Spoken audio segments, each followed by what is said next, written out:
Good morning. Good morning, everyone. Welcome to our second live week of painting. Welcome to my house. I'm usually in my studio painting, which is called Chroma, and it is in Santa Rosa Beach, which is about 20 minutes from here. We are live today from Destin, Florida, which is where I live, and I hope you're doing good. But I'm glad you're here with me today. Last week we painted a rooster for 2.5 hours, and this was the result. I'm happy to say that this rooster was sold and is going to live in Bethesda, Maryland, as soon as I can ship him off. I didn't believe it was 2.5 hours last week, so I'm going to try to get it done quicker today, but we'll see what happens. We can always, if you get behind, you can always stop and watch it later, catch up. But I don't know how Bob Ross did it. He painted for a half hour and completed a whole painting, so he's definitely an inspiration. Let's see, who is online here? Hi, Cheryl. Hi, Lisa. Hello, Rhonda. What have y'all been doing while you're at home? We are joined today by Justin Broderick, who is moderating your comments. He will be answering questions in your comments and letting me know if there's anything I can answer. He's also going to be posting the links to the photos.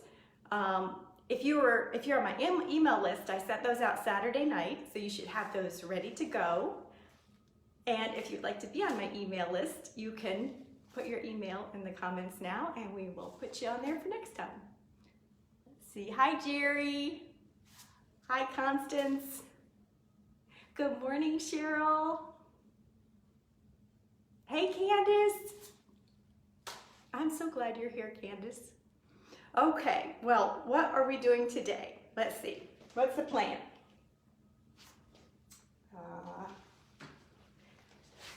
This is a chick painting that I painted a year ago, and I was doing a class at my friend Angela's studio in Niceville called Create. So we painted this live last April, and I thought it would be very good to paint again. Happy Easter, by the way. So that's what we're going to be doing today, and I'm going to be starting off with a little bigger canvas. Actually, this is an 8x8, and this is a 12x12. It is an Artist Loft brand, which is Michael's brand, and it's a professional level 3, which means it's got that big, nice gallery wrapped, and it's really heavy duty and nice to paint on.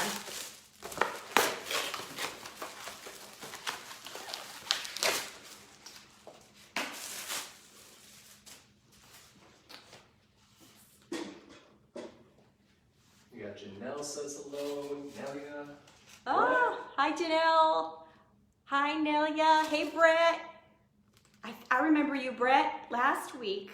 You told me about that shadow, so I'm not going to forget it today.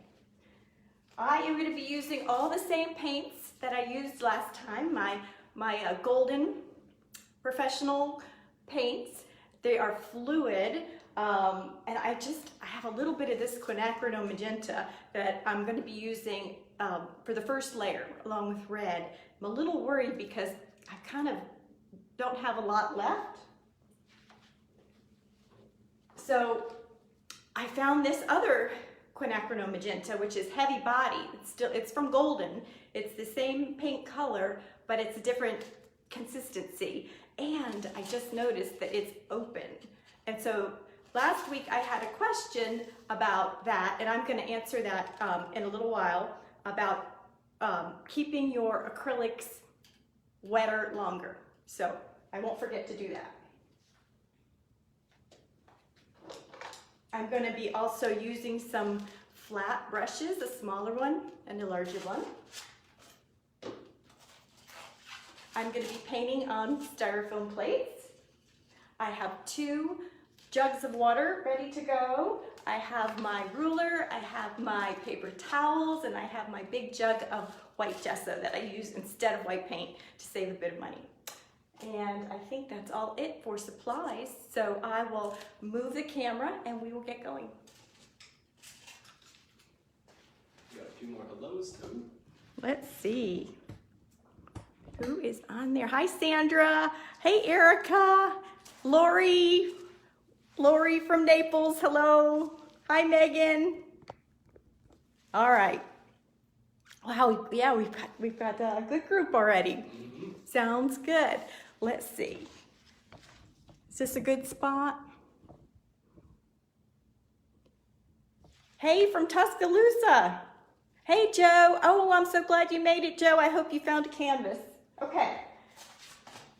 I'm going to put out a little my quinacridone magenta and my red.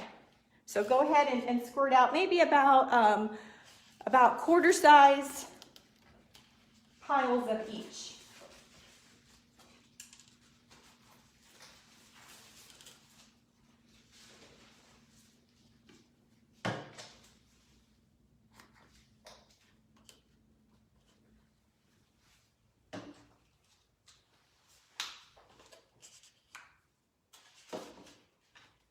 Okay, I have my larger brush that I'm going to start with because we always work from larger to smaller, at least I do.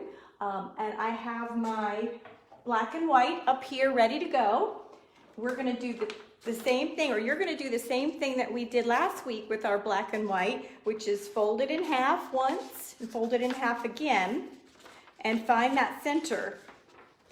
And this black and white photo is going to help us a lot during the painting. And right now it's going to help us to block in our shapes and our initial layer. So I'm going to just put a little cross on there so that I know which part of the bird is in which quadrant. Now, if you do a larger painting, you can do many more quadrants that will help you transfer the drawing onto your canvas. This is a really strong color, this magenta. So I'm going to really wipe off my brush and kind of water it down a little bit. And for this first part, just get a very, very washy color and try to find my middle point of my canvas. It's just a guess. It's kind of fun to guess. So then I measure a little bit off, and I'm going to measure up and down. It's about right. And then I'm going to go ahead and put in that same horizontal and vertical line. Oops, oh my goodness.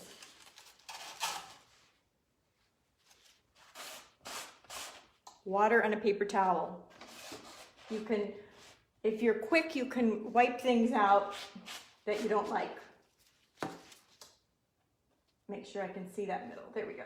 Okay. So remember last week we used kind of an orangey mixture as our base to draw in our shapes, and this time we're going to use a combination of the red and magenta. And I usually like to make it a very watery mixture.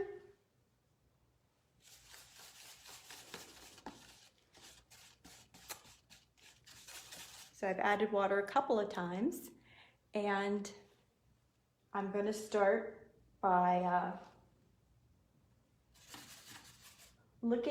starting at my middle and then looking at the shapes in this first quadrant. And I see that the chick kind of goes maybe halfway.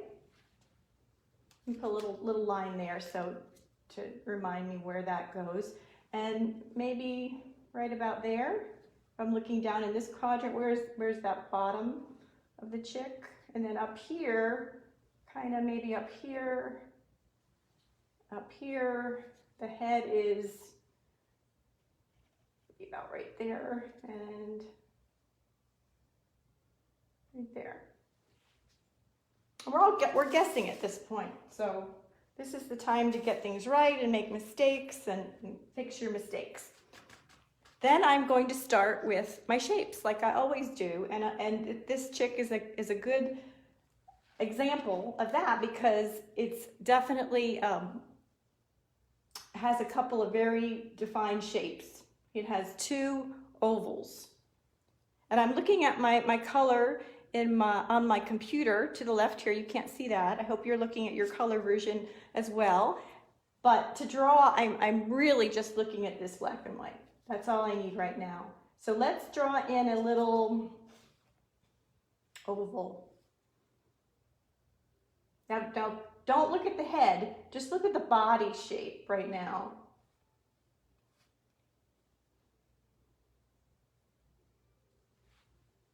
And then we'll look at the head as a separate part. It's going to overlap. It's going to sit on top of that first oval.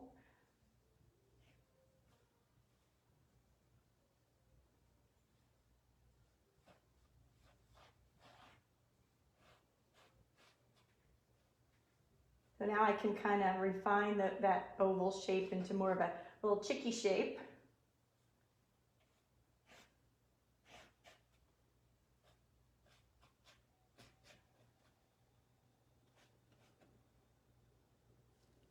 Let's put in some legs. And this is a good place to really use this bottom line, which I didn't draw in. I'm gonna bring it down so you can see how I'm looking at this. Do you see down here, you've got this line that comes down and you've got this leg, right? And it's diagonal and it makes, look at that little triangle that it makes right there. And that's your clue, that's your helper to help you get this leg right. So I see that the leg starts over here. You see me? And it goes right about there. Look, there's my triangle. And then I had a wonderful fellow artist friend who emailed me this week and said, Kathleen, I wanted to help you answer your question. Chickens have 4 toes and they have a little barb that sticks out, which this little chickie doesn't have, but I thought that was pretty cool. Definitely good to know. All right, so now we're looking at this shape, which is kind of like a little triangle-y or slanted rectangle. Kind of a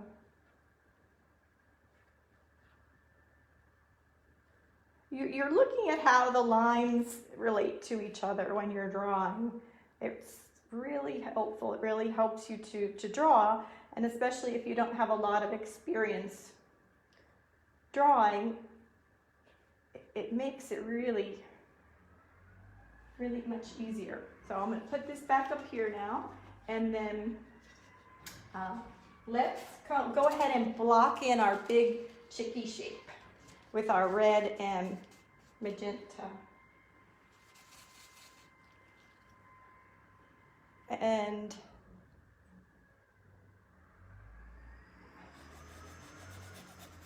I know this probably feels a little weird too because chickens are yellow. What are you doing putting a pink shape in, right? But our painting has many layers, and this is only the first one.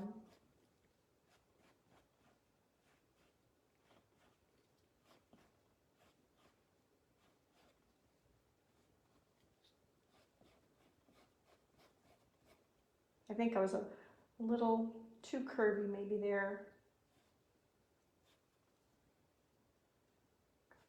Come out just a wee bit. It's better to be a little bigger at this stage than smaller. This is a tricky part up here, because there's kind of got like a little puffy breast and then the face and that. Let's look at the beak.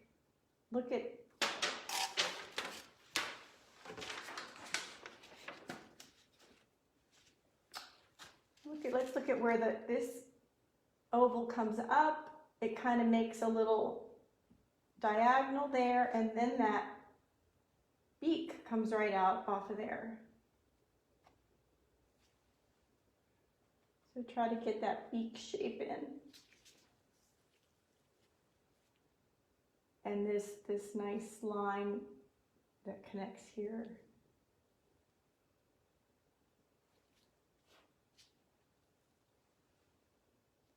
Do you like your shape? Okay.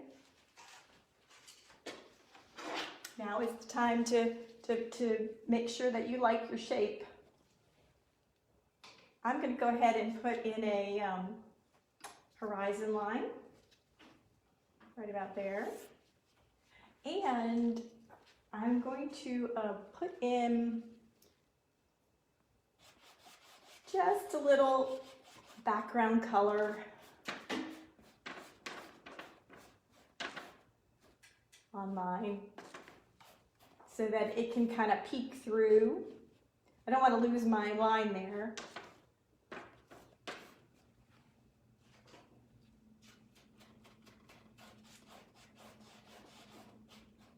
This is a very rough stage of the painting, don't worry. And then down here is standing on some newspaper, but where is that shadow? And there are some directional lines in there that are kind of nice to add. I'm going to add, do you see that one kind of line, the edge of one newspaper going that way, and then the edge of the other kind of going this way?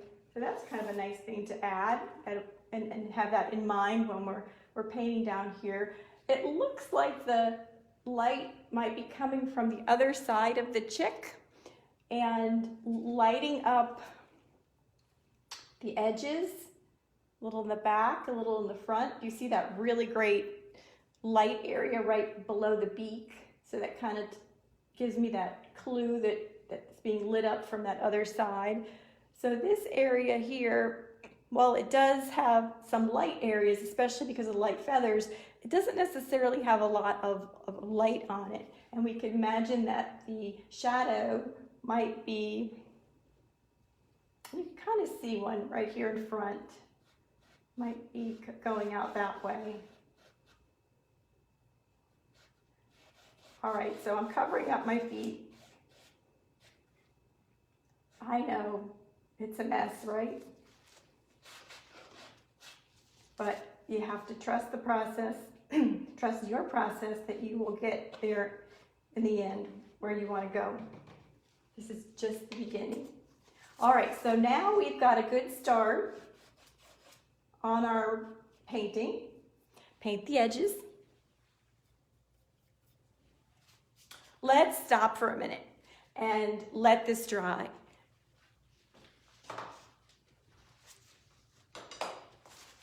And I'm going to turn this back out to me for a moment and talk while it dries. Last week I had a question about keeping the paint wet, and there's a few ways you can do that. One is to keep a spritz bottle handy and just kind of spritz your paint while you're painting, and that will keep it wet.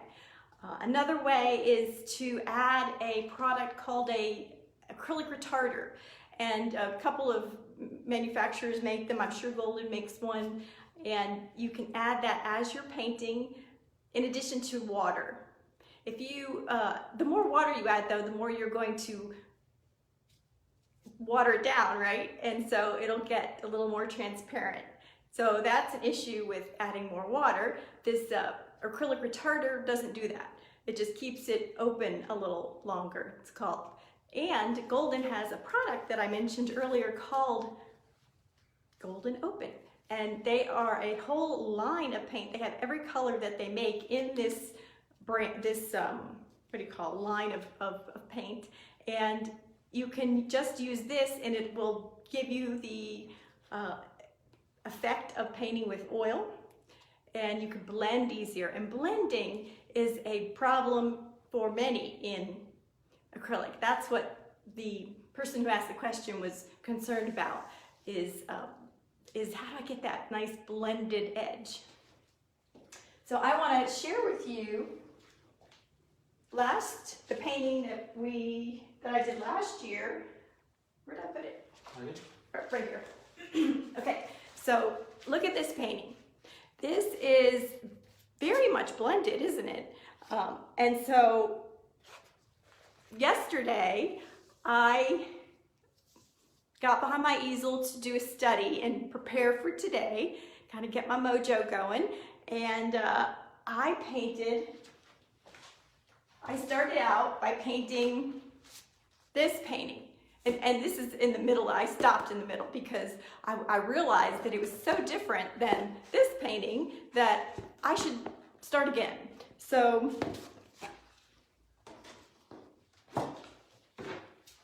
I ended up with this painting, which is so different than this painting, right? But it's been a whole year since I painted this painting, and I've changed, and I had, you change from day to day how you're feeling it. And so this was yesterday's painting.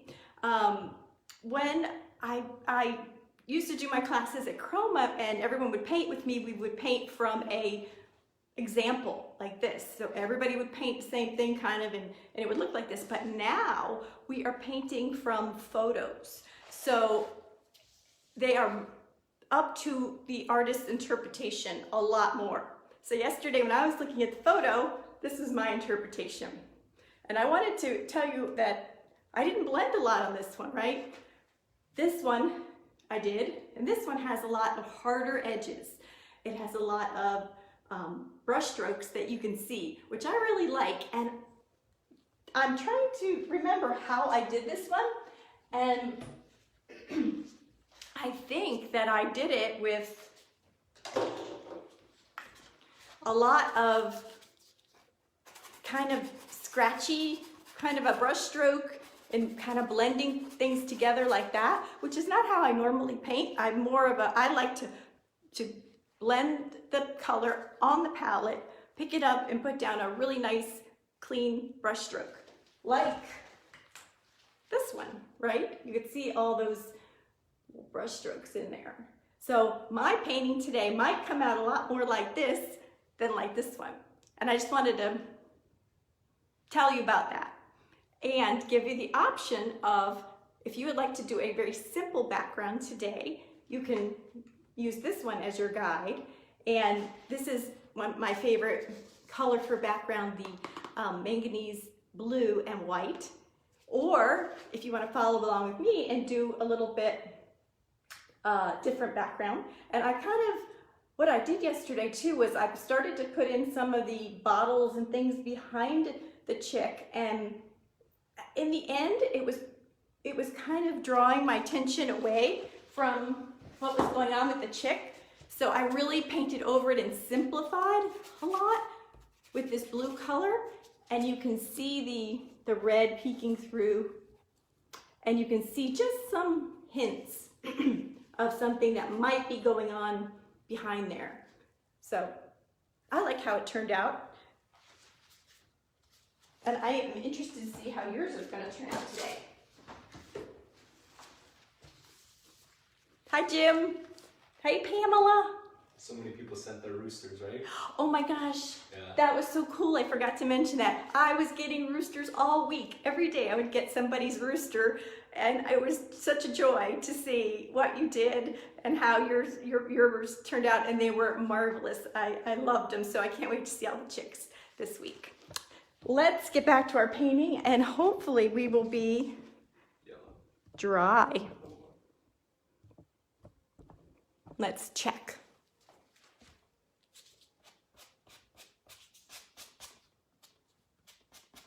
Are you guys dry? Because this is such a strong color that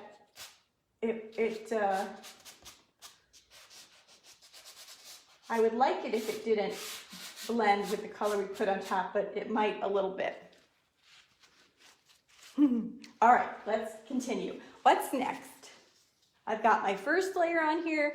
I've got my nice shape drawn in. I've got it all blocked in even. This is going to create a wonderful, rich underpainting for the chick. And like I told you last week, I really like to start with the darker areas of a painting. So I'm going to look at my black and white, and let's look at what is the darkest area. So the chick's eye obviously is the darkest area. Then we have, look for these big dark shapes. There's a dark shape behind the eye. And then there's probably the darkest shape on the chick is this shape right in here, all along here. And then we've got a nice darkness that's underneath this light wing. After that, there's kind of it kind of radiates out, right, in a medium tone after that. And then the lightest bits are surrounding the chick. The legs are kind of they're kind of similar to that dark in there, right, with a couple of highlights on them. And it's going to be really tempting to want to go in right away and put lots of little bits, lots of little feather bits in there. So we have to remind ourselves to work larger to smaller and get in the big shapes of color first, and then we'll go in and do that. And we're going to even wait till the end to do a lot of the really, really light little bits. I think that what I'm going to put in that dark area here, we'll start with our oranges and our pinks, and then we'll build up on top of that and use yellow, so that we'll have a really nice, rich, deep base of this pink and orange and yellow on top of it. So don't worry if your chick is all pink right now, because we'll eventually get to yellow. I'm going to go and plop out some of my white. I've really kind of made a mess of this one, so I'm going to use another plate for a little white. Not too much yet. How much? About a tablespoon, a little over maybe a tablespoon. I'm going to put some of my Indian yellow, which I love, and I'm going to put out some of my Hansa yellow, which is a real, primary yellow. Again, about a little over maybe a quarter size. I've got my red and my magenta on the other plate. Then I'm going to use my bigger brush. And let's mix a few little colors here. First, I'm going to go into my red and mix it with some yellow. Make a nice orange. Look how pretty. Then let's try mixing the magenta with a little Indian yellow. See what kind of orange we get, a little different orange. I'm going to put just a touch of white in there because those are two very transparent colors, and I want to work a little bit more opaque at this point. So those are some pretty oranges. Now I'll take a little bit of red and put some white in it.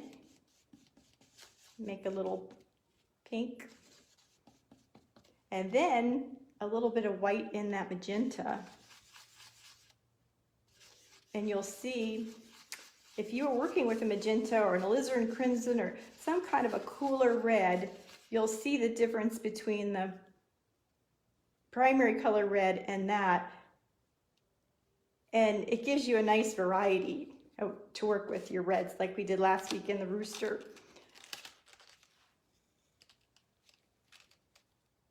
I think, I think I'll start with this warmer red here. And I'm looking at this shape right up here in the, should I go closer? This shape between the neck and the body of the chick. Just put in, I'm going to change my color and I'm going to go into that cooler pink. Now, leave some of that original color peeking through. We don't want to cover it all up, right? Because it's so pretty. Maybe pull it up afterwards and show what you've done. Okay.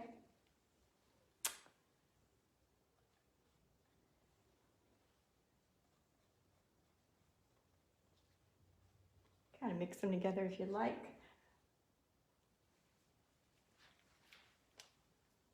Okay.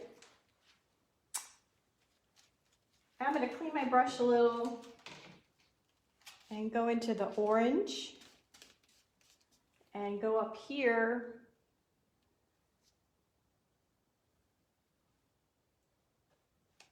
I'm a little watery, mixing a little bit more, getting a drip. We'll see where that goes.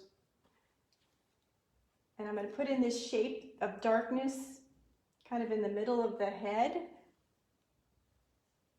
And I think I need a little more red in that because it's very yellow at this point. I really want an orange color. There we go.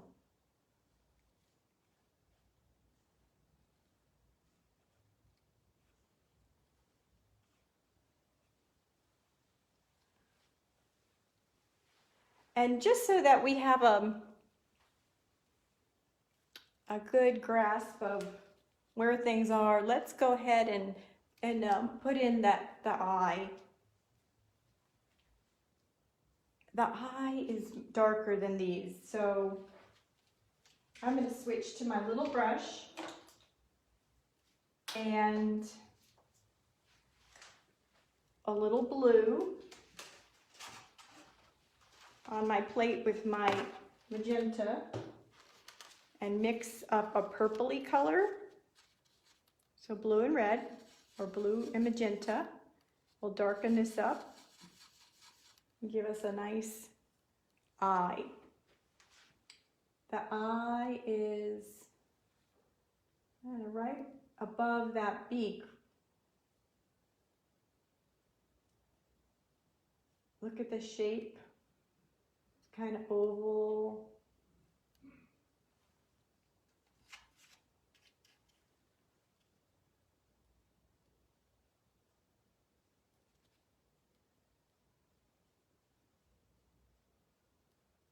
Hope I'm not too far back. I might be. Got that.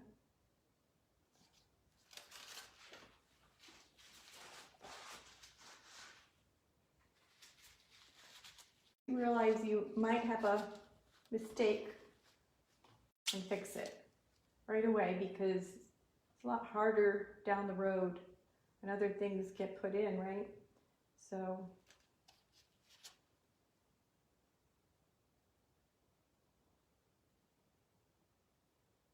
And Senator's asking if you could go over all the mixes.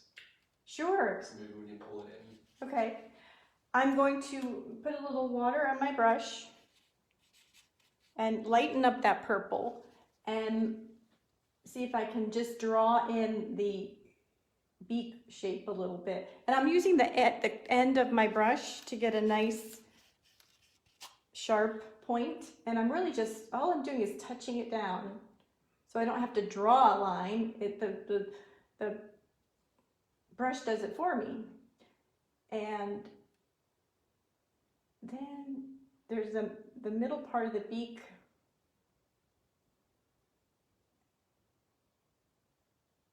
And notice how I'm not going out here to where I blocked it in because I realized that that's kind of too big. So I'm readjusting now. There's a little line like that. There's on top of the beak. Yeah. So this will give you a little guide. Maybe put a little, just a wee bit of color in there. A little guide for when we go back and paint that.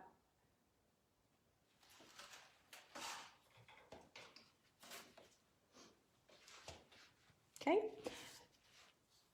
Oops. Oh, did I just put white all over my face? Okay. That is really cute. You all wish you could see this. Oh, yeah, there it is. That's why I wear gloves, everybody. But I don't have a glove for my forehead.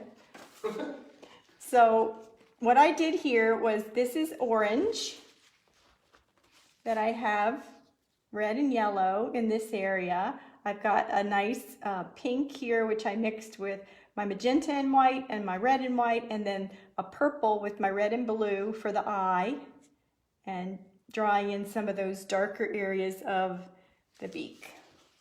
And Marcia is asking why the pink undertones? Came in late. Yeah, that's a great question, and I really didn't address it, but I just, I don't know. I think that as the artist, you get to pick the colors, and I always like to paint colorfully. I'll get this off while I'm talking to you. And so, in looking at the dark undertones of the chick, I saw pink, and then I just tried it, and so I know it looks rather odd, but I think that it gives the chick a really nice warmth from beneath when we're all done with it. And in this case, in this one, right, I went over most of it, but in this one, you can see a lot more of that darker pinky red undertone.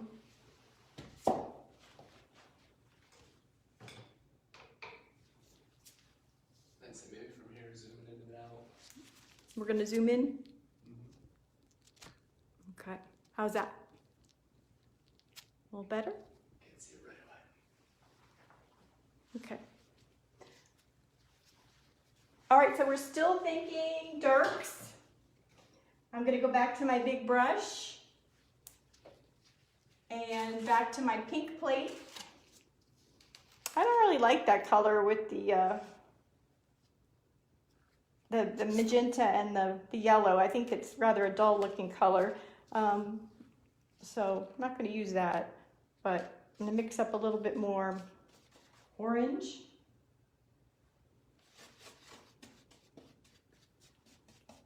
And then try to continue along with some of these darker areas that I see. It's a little dark, isn't it? Add a little more yellow. It's going to be a colorful chick, that's for sure. Don't cover up all that pretty first layer, but just put in some other colors, other darker colors.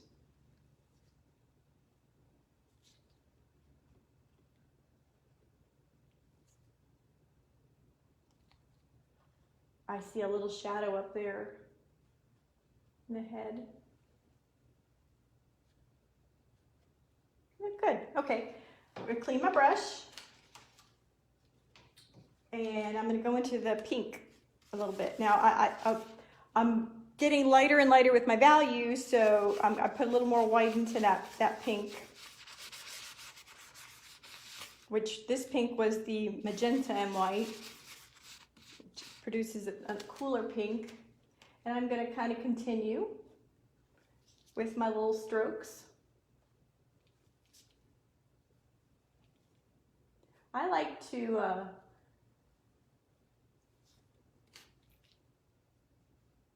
make little shapes and then kind of bring them together as a bigger shape. But notice how I'm working the whole painting at once with these colors. And that's how you can get a nice cohesive feel. Your paint may be mixing a little, mine is. That's okay.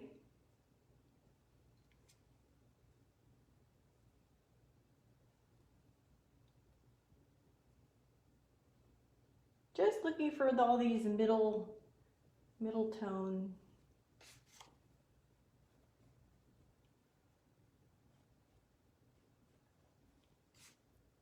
areas.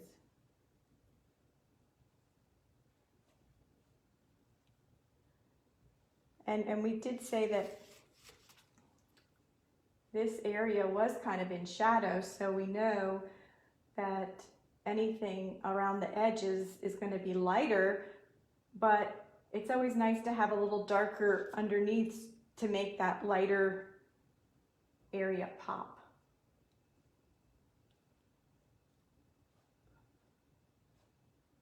This breast area is kind of a nice triangle shape. So I want to keep that in mind, that is going to have to read like a little different, like a triangle of value. That's really what I'm thinking here is areas of value. They can be different colors. See how I've got lots of different colors, which makes it beautiful and interesting, but it's the same value that I'm putting down right now.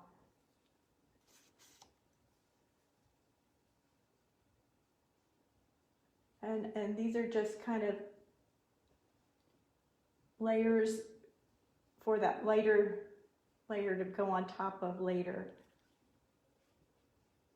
Don't want to get rid of all my color, first color.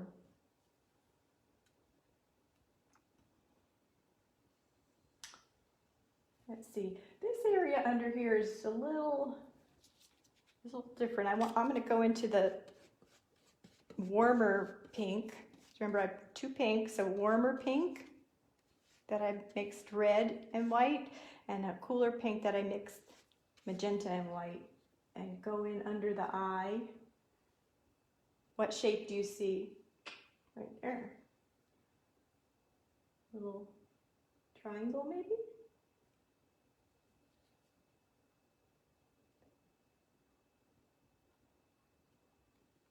There's a little,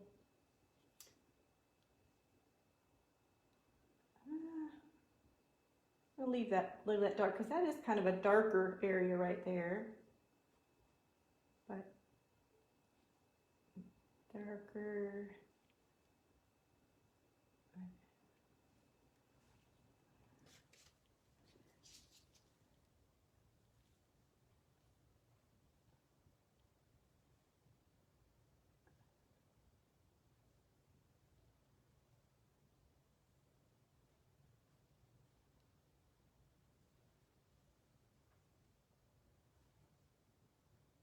Now I'm still in the warmer pink. So I'm going back in. Remember, I just put that cooler pink down here. I'm going to put a little warmer pink around it as well. Trying not to be too fussy with my strokes yet.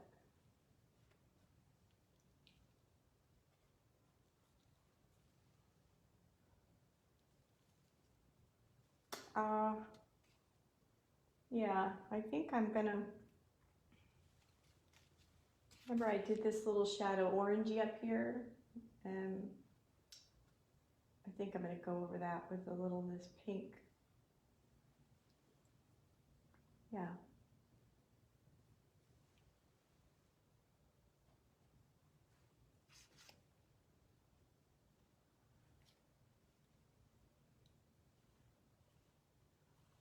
How do we look? That's all right. Shall we do the legs? Yes, we should while we're here. I'm going to go into the yellow and go into the orange, because the legs are a nice orange. load up my brush. I still want to keep that nice edge because that helps me to draw a line without having to draw a line, right? I can just kind of touch it in there and it becomes a nice straight line. Remember when I obliterated the feet before with the shadow? I'm putting it back in now.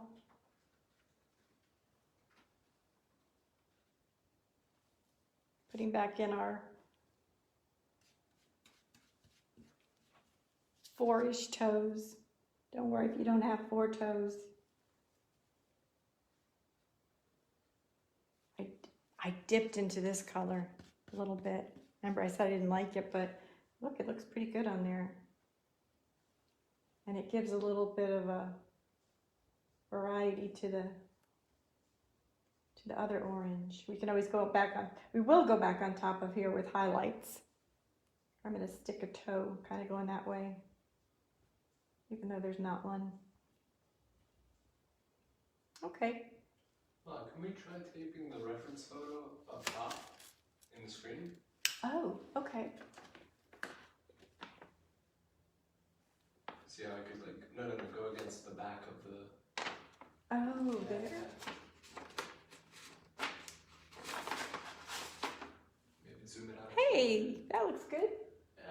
Yeah. Yeah, it's great. Look at that. Now I can just, that's much easier. Thank you, Justin. Oh, that's kind of yellow, isn't it? Well, it is about time to go into our yellows.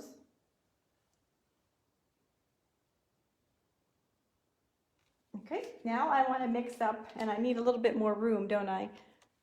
So I am going to get a new plate, clean my brush.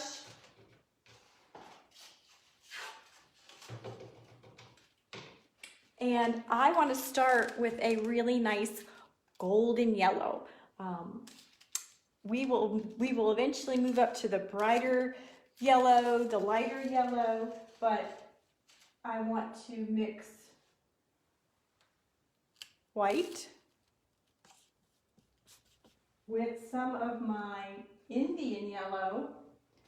And if you don't have Indian yellow, go ahead and mix your regular yellow with a touch of red to slightly give it an orangey feel, because this is a very warm yellow, very warm orangey yellow.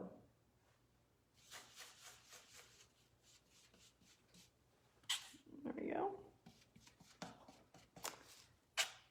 And I'm still looking at those middle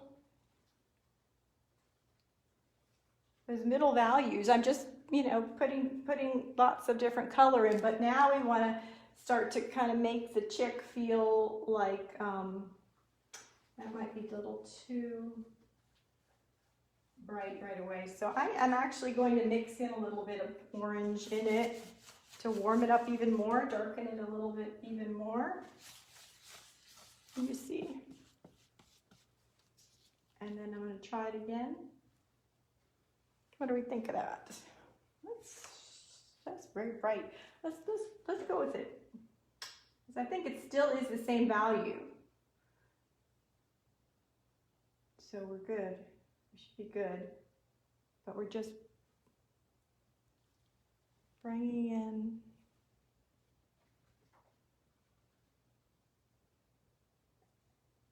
and I can start to kind of make little shapes, and I don't want it to be too piecey, right? But but see how I made little shapes, but then I brought it together into a bigger shape, because that is gives it more cohesive feel than just kind of random strokes. We're still, I'm looking at this nice area here. Now this area here is going to be really light, so I can go over that quite a bit with this yellow, because it's going to be good to have the yellow peeking through rather than this bright color. And notice how I'm just kind of going up to the area I think I'm going to need, and I could go into this and cover it up with the background eventually.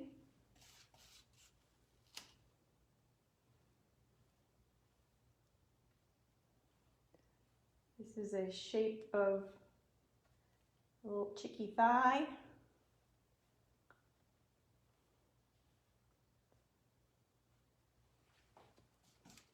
It's very impressionistic, right? Not a photorealistic chicken.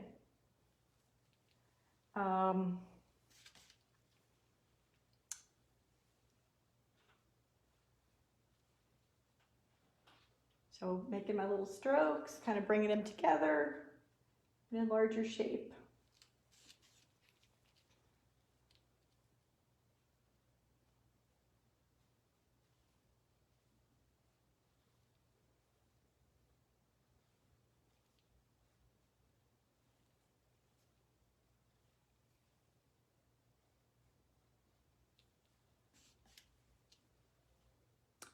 Notice how I'm just kind of going all around. I'm not really getting into this a lot because I know that I'm going to have a really big light shape over a lot of this, and I think it's okay to leave for now.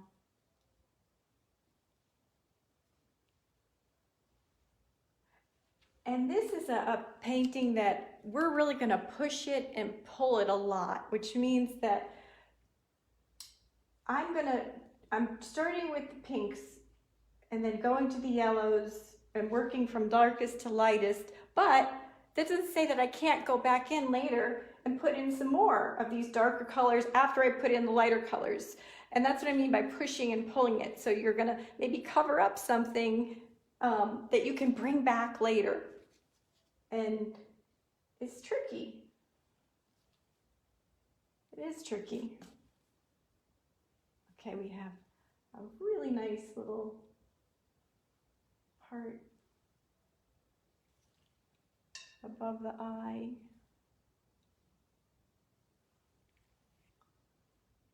Here. There's that shadow there, and then this is very light, being lit by the light on the other side.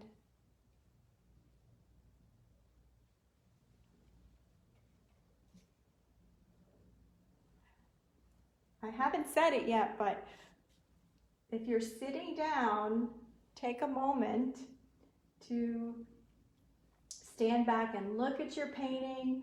I'm going to do that in just a second, and it really helps you to get a feel for where to go next, or if you've got any errors in it that you need to fix, or just something, whatever, something doesn't look right.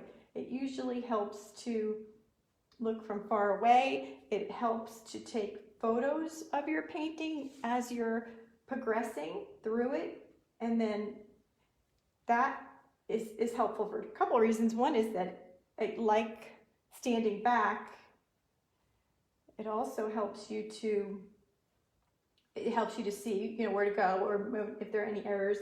A mirror helps if you have a little hand mirror and you look at your painting in a mirror, that it's like looking through someone else's eyes. It's very, very helpful as well. Oh, remember how I was telling you that in the painting I did last year that I was a lot more blendy? And so if I was doing that now, say you wanted to be very blendy, I would kind of just be scrubbing this together a bit more with the other colors and trying to be, trying to blend that. Now, that gets tricky, not in this painting, because we're using all the same reds and oranges and yellows and warm colors, but that scratchy kind of technique with your brush, first you don't want to do it with a good brush. You want to use a bad brush because you're gonna mess up your beautiful edge that you get there that I like so much.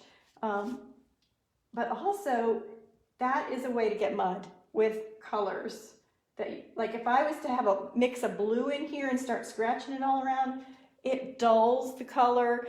It makes mud sometimes, I've found. So I really like to mix my colors on my palette and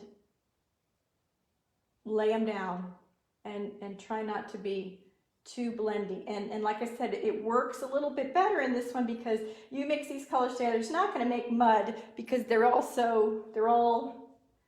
similarly warm.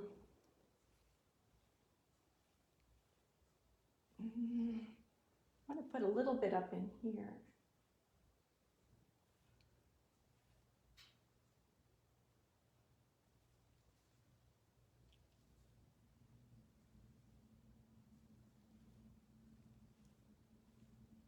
And I wish you could see me a little bit more because I'm looking at my color version a lot before I put down a stroke.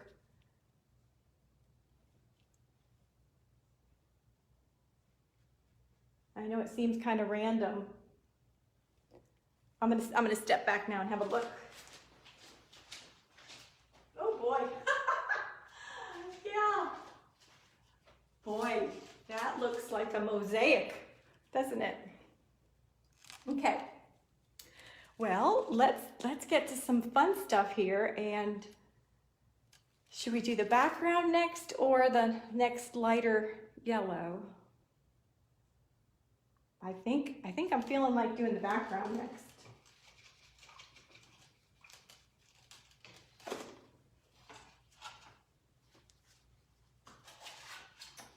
So I'm going to put some blue. I'm using ultramarine blue on my palette. I'm going to use some white. Not a lot, just a little bit of white, maybe another quarter size to a tablespoon. And I'm going to mix up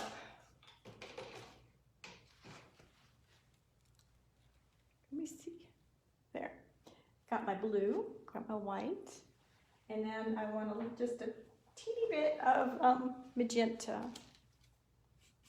And so I can't really see with all the comments, you know, if they can see this or not. So I'm mixing up mostly blue, a little bit of white, and a little bit of magenta. So it's kind of a purpley blue. It's a blue that leans purple, that leans a little warmer, and I don't know, it just gives it a little richness. And I'm just going to put some of this in. You know what? I'm going to put in a touch of yellow to that mixture. And what that's going to do is going to knock out some of the chroma, which means the intensity of the colors. So where that was a very intense blue, I already put a little bit of magenta in it, right? So if I mix blue, red, and yellow, it kind of grays colors a little bit down and knocks off some of that high intensity of the color, so that your painting is got a nice mixture of really intense colors and then somewhere pleasant to rest the eye in not so intense colors. I'm still not quite happy with where it's at. I'm kind of feeling a little bit like more gray today as a background.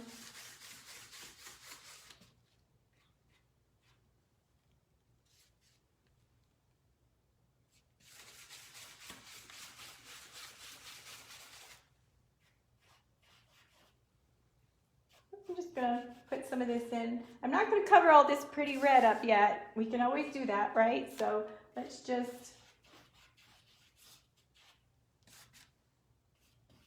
see how much we need to cover.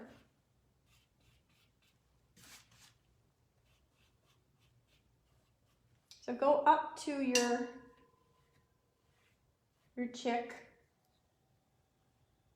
even into your chick with the color. And again, was that just blue and yellow, a little bit of yellow? You know, it was a combination of magenta, yellow, and blue. So we are making a gray because mixing blue, yellow, and red make gray with a little white, but it's leaning blue. I'm putting a little bit more white in it because I see over towards the right side of the painting, it's a little lighter in value. Yep, and that's pretty color. Don't make it real, don't make it all stripy. Let's make some kind of wider, and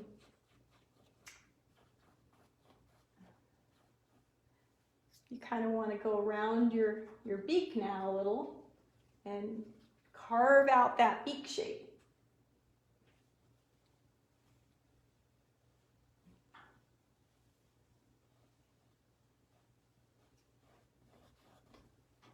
This is still a very rough part of the painting. So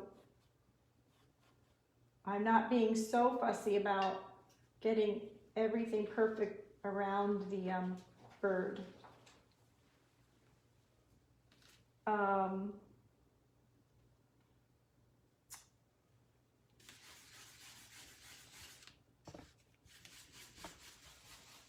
I'm going to add a little bit more magenta.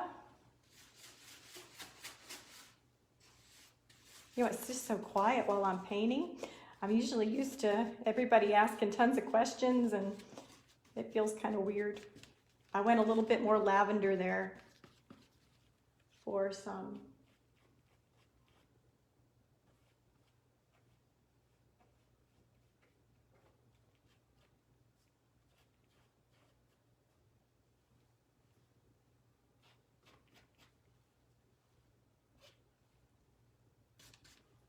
And you know what I'm looking for? I'm just looking for some, some cool, maybe some shapes back here that imply something's going on. And I don't know if this is going to work or not. Like I said, yesterday I kind of did this a little bit and then realized that it was just too much going on in the background, and I put more blue in and made it very, very much one color painting. So it's definitely a work in progress. I don't know if things are going to work. Sometimes you just have to try them. Did you say on the other one you made it monochromatic? I made it more monochromatic. I did. The chroma? Oh, we got chroma jokes. Look, I'm going to continue that little line that I did up there down. I kind of like that line. It doesn't go all the way up. It just is part. And then I've got a horizontal going there, maybe another horizontal going here.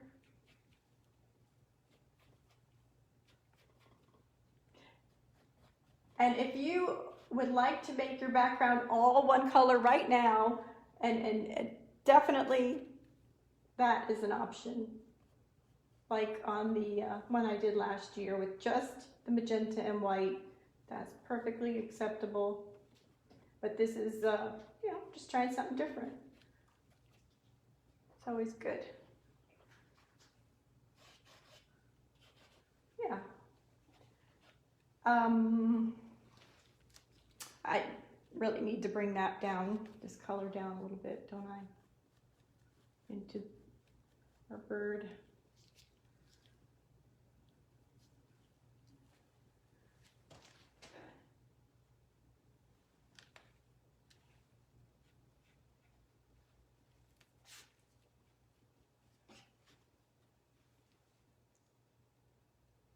Okay, that's a good start. Should we, while we have this color, should we use it anywhere else? Maybe we should make a little shadow with that color. That would be pretty. Because the shadow is not really terribly strong, so this is a nice value. It's kind of a mid-range. Let's I'll go around my toes.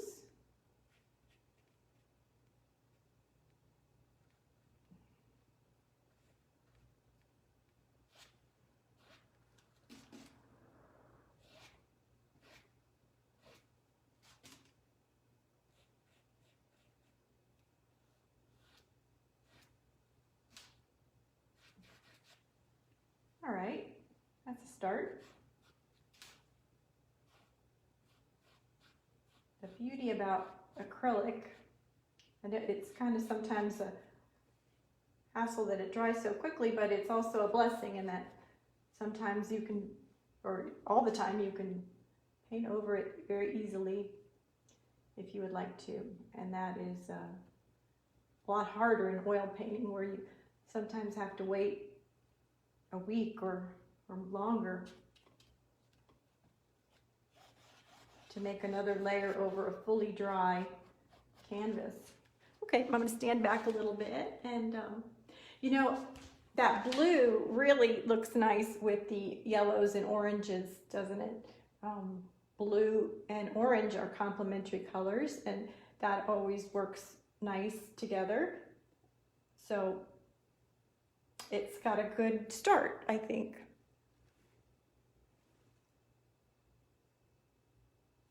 Now I'm going to clean my brush, and actually I'm going to switch to my my other water jug, because I want to get a nice fresh light yellow, and I don't want it to be muddy with other colors. So clean out your brush really well.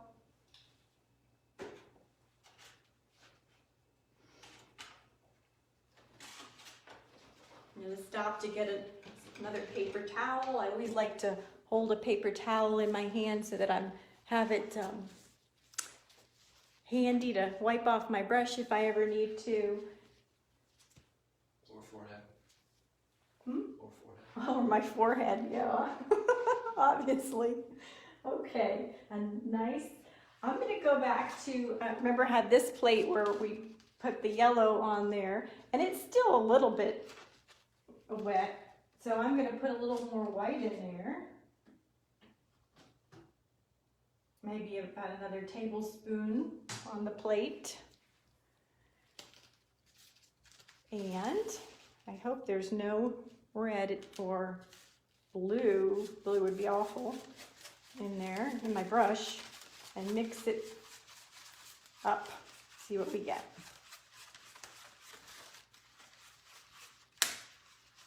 Making a very nice light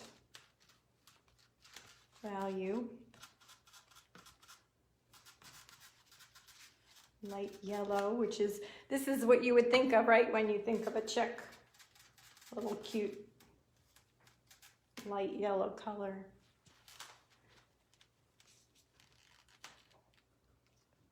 Where do I want to go first?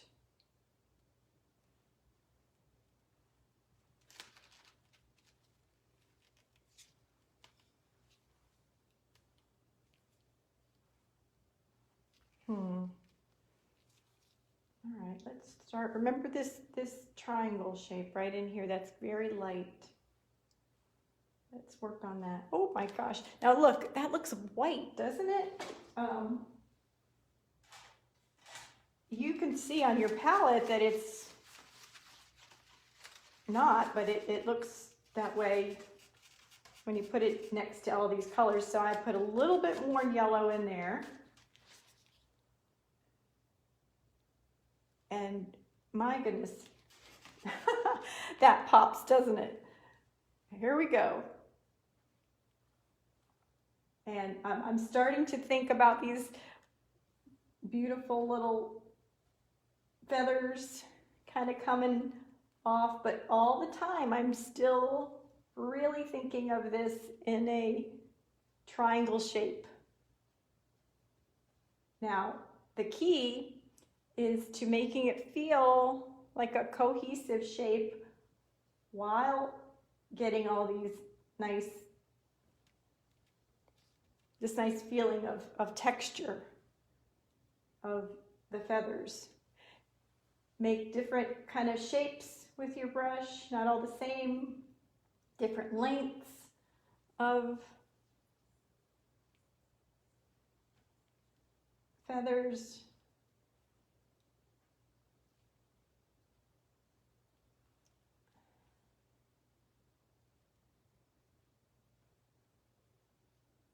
Sometimes you just gotta smush your brush in there and make a different looking shape. And you know what? Don't have them all going this way like I did just now. Have one kind of poking out that way, because that's really what they do, right? They're all over the place. I really like that little edge there of the pink showing, so I don't want to mess that up too much yet. Remember, we want to leave the painting rather unfinished as we paint the whole thing at one time. So maybe I've done enough in this area for now. Did I accomplish keeping it looking like a triangle? I think pretty much, yeah.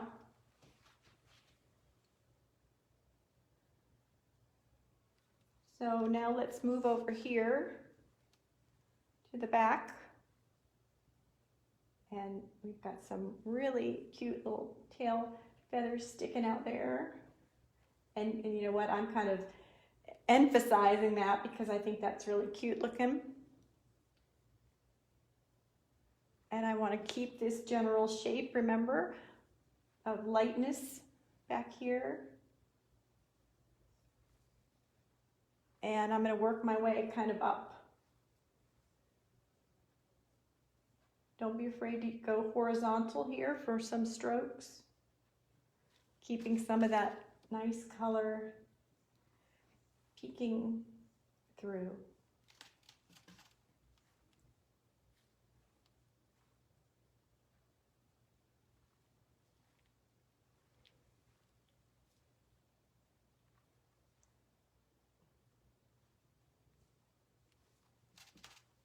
And this might, now that I look at it, I might want to even bring that together a little more. There.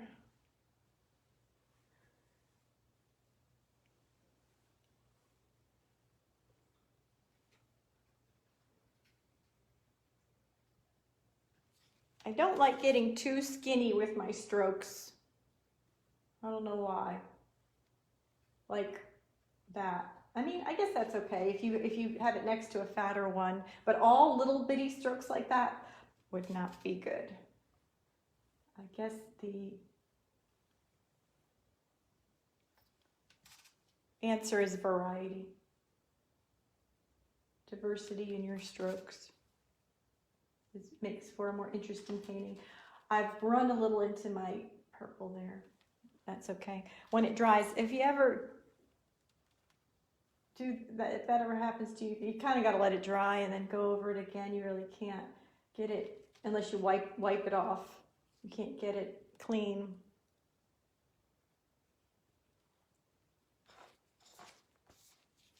I realized I was all hunched in on my brush, which I don't really like to do. I like to paint from back here, so I switched it up. And then we've got, remember this, there's that little shadow right there, and but above it is a nice area of lightness.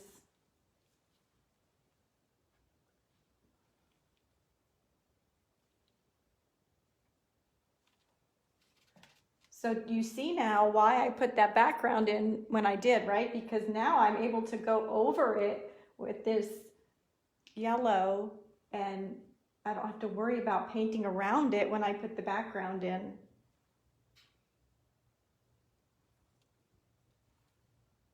And comes down here, all around our little head.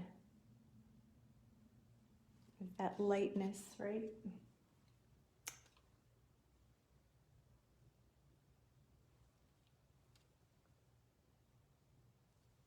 And I'm really taking my time and going slow and in this because I just want to keep all my options open.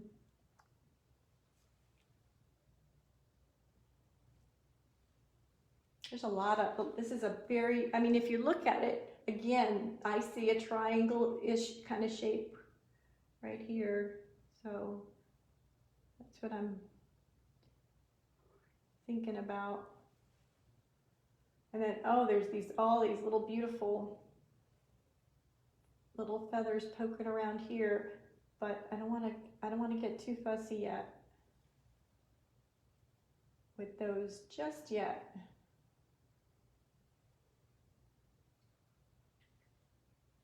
All right, I'm going to stand back a moment. Yeah, that's coming together. I like it. Brett has a question. Yes, Brett. He asks, he likes the broad strokes, but why are the skinny strokes not good? No, I just think that the skinny strokes are good if you mix them with broad strokes, but look at this.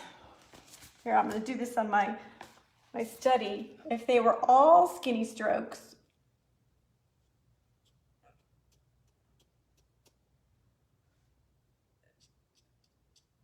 right, that wouldn't be as interesting. You see a little, you want to have, you know, make some fatter, some skinnier, some diagonal, some little smushes and some little dots and going every which way to have it be kind of a little bit more interesting. And you know what? We're going to get to like those really skinny ones at the very end too. That's another answer to the question, is that right now I'm still trying to paint as largely as I can so that I don't get too fussy in the details. And this is such an easy painting to get fussy with, right? I mean, you could just start, you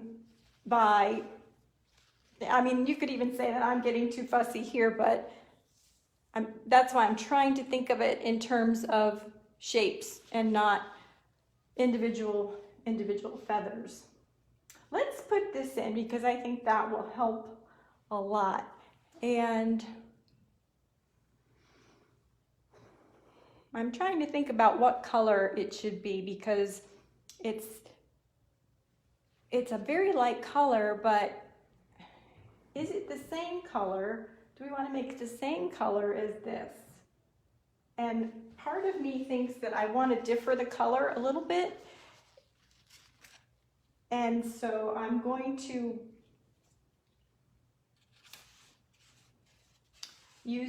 take some of this yellow and put just a touch of blue in it. And so we know what that makes a little bit, right? A little bit of slightly lenient green. Because, I mean, if you look at that, if you look at the color, I almost do see green in there. You have to really kind of see and exaggerate sometimes,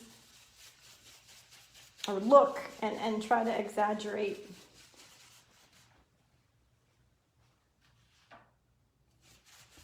And we'll definitely see if it works. If it doesn't, then we'll try something else. But let's go with this green and see what happens. And this is an area where you really can see some cool little feathers. But again, I don't want to, if I just went in and went do all over, you wouldn't tell where that wing was, right? So I have to keep it kind of wing-like shaped. And I like it, but I still think it needs more green. It's not green enough. It's got a little cooler. I'm adding more blue.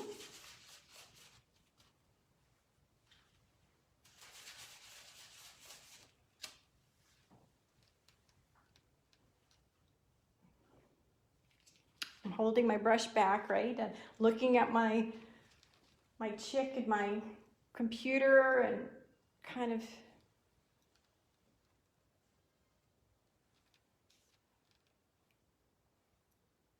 Don't want to cover up all this.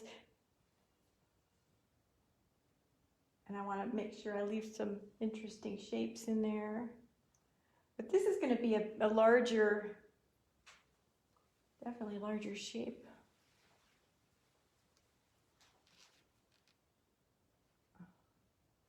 Yeah, I like this. I like this color. Now we'll go over it with a little bit of this yellow in some spots, but I do like it. And this is, I didn't do this on my other one that I did yesterday. You see every day you see things a little differently, which is okay. Yeah, Tony says she loves the contrast that's going on. Oh, thank you.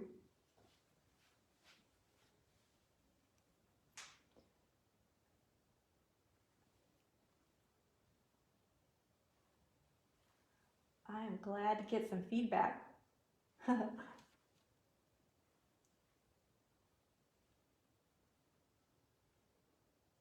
It is a bigger area here. You're gonna.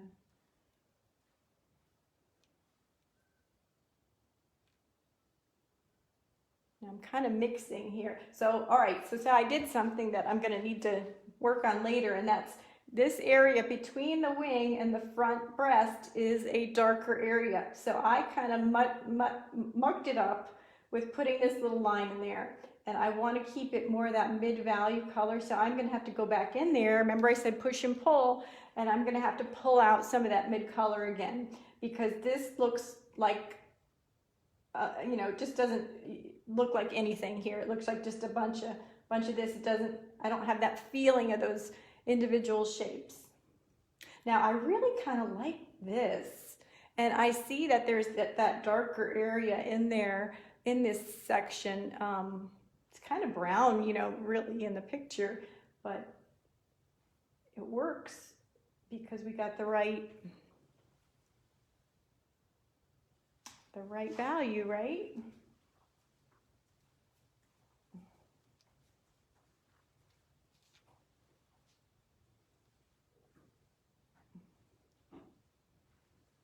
Yeah, wow, that's a cool color. I like that. It looks kind of gray blue, gray green maybe. And so while I have this color, let's put a little more into some of our other areas.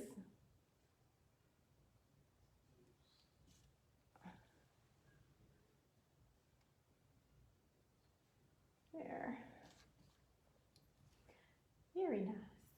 I haven't really worked the face too much. It definitely, you know, obviously needs a lot of work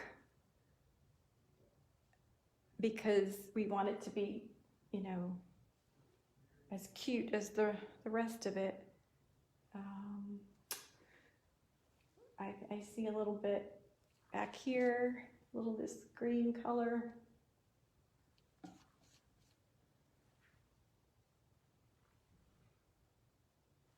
I'm just worried that I don't have it really big enough, this wing.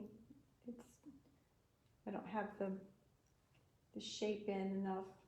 So there we go.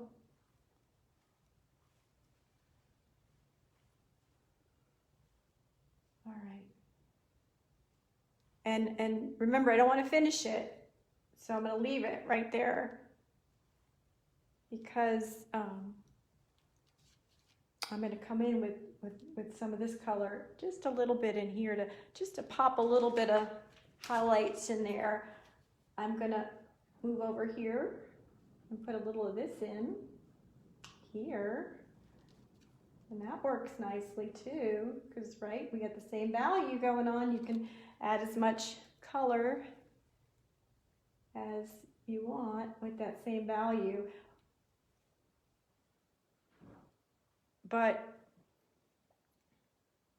And cool and warm work great together, right? Look at the cool tone here next to the warm yellow. It just sings together, I think, really, really beautifully.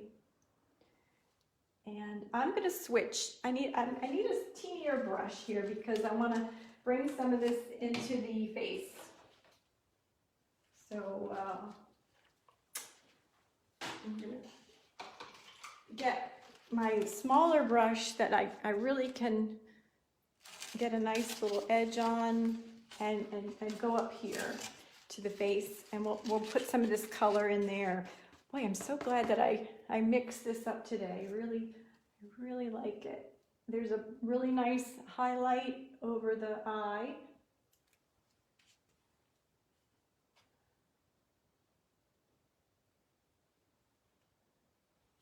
And under the eye.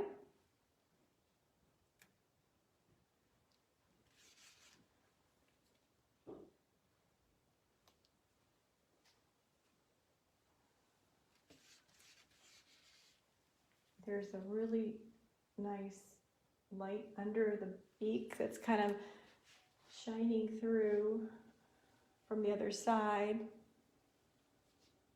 And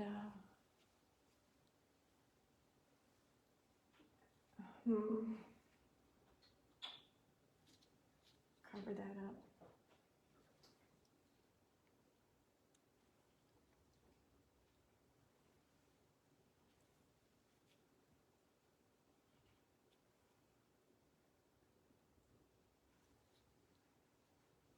I'm going to step back a moment. Good.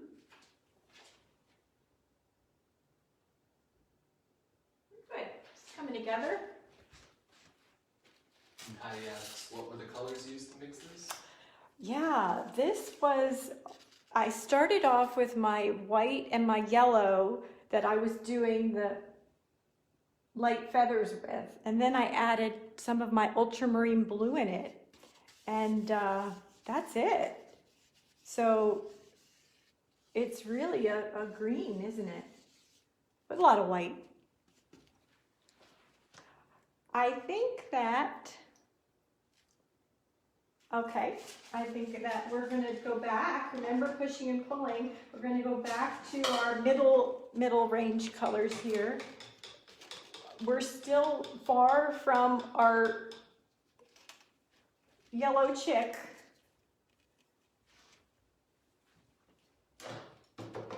But that's okay, because we know we're going to get there. I'm going to go back to my big brush, and although I feel like I'm going to change my mind, stick with my little brush, and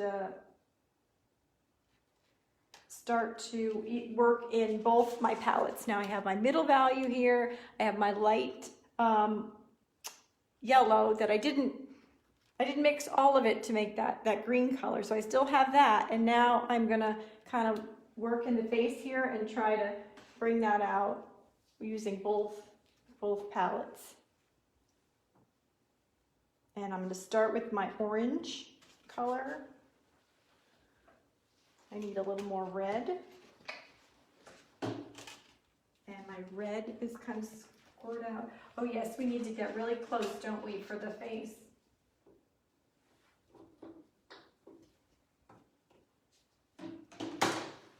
Can we get closer? Okay.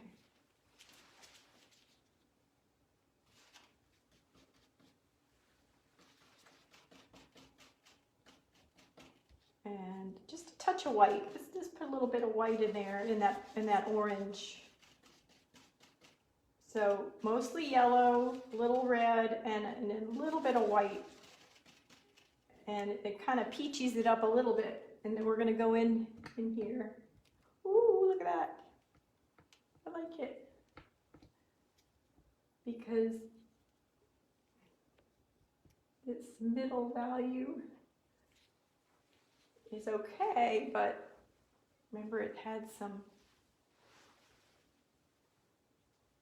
pretty highlights.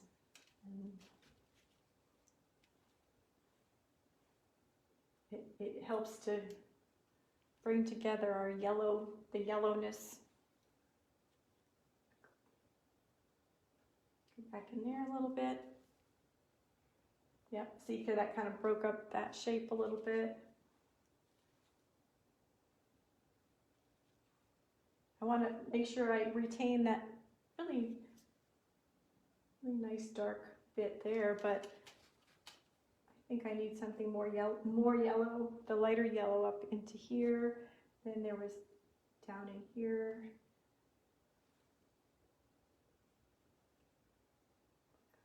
Orange. Why don't we think about the beak too? And the beak, I see more of a pink with maybe just a touch of yellow. So I see, oh, look at that. We're really close up now. So I have this pink that I'm gonna put maybe a little, and the beak is mostly a mid-value with a little bit of dark sticking out and a little bit of light down the middle and on the tip. So I'm going to go over this original color with this pink, try to get more of the true color and value. I think the under part is a little darker, maybe. So maybe just a, where are you? Maybe just a little bit darker into that for that under part. Is this a good view?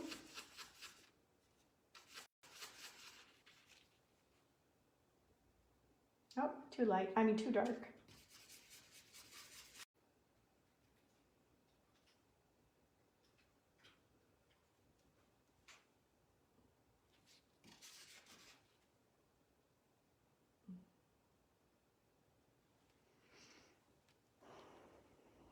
Okay, it's all right. See how we kind of have that nice little line peeking through of the place where the beak closes.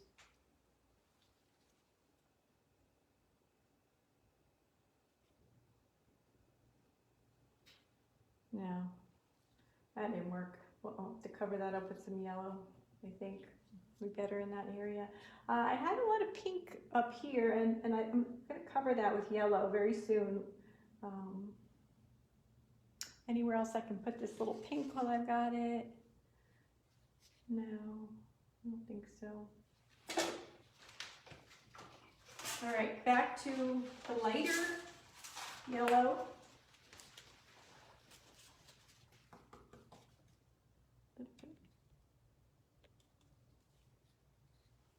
We're still pretty up close on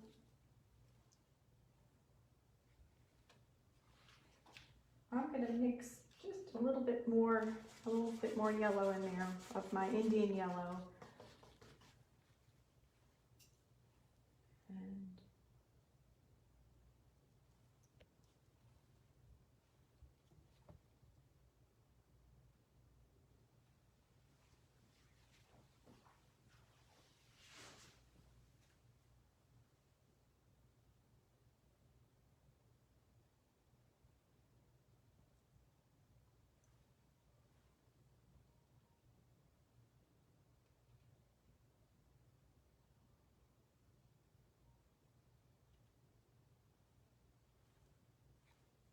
And I covered that all up, didn't I? But I think it needed it. It really needed that big shape of light yellowness in there. And under here, needs a little yellow.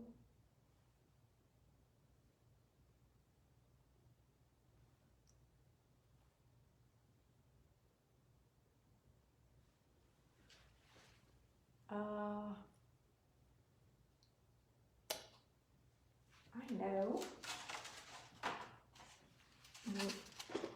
Little pink.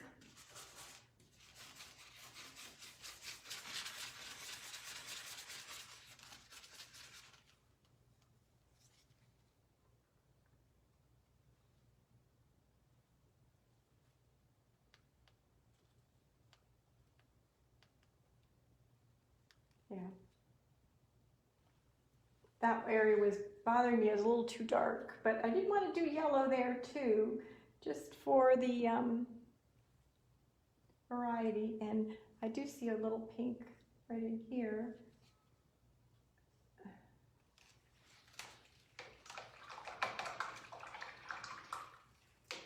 Back to the yellow. I see a little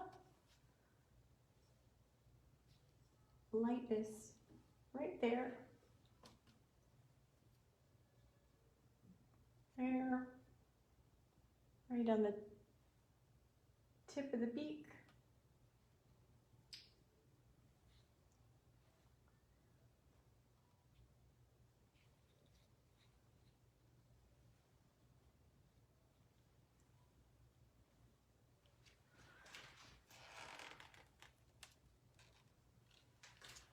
A fluffy bird, isn't it? Okay.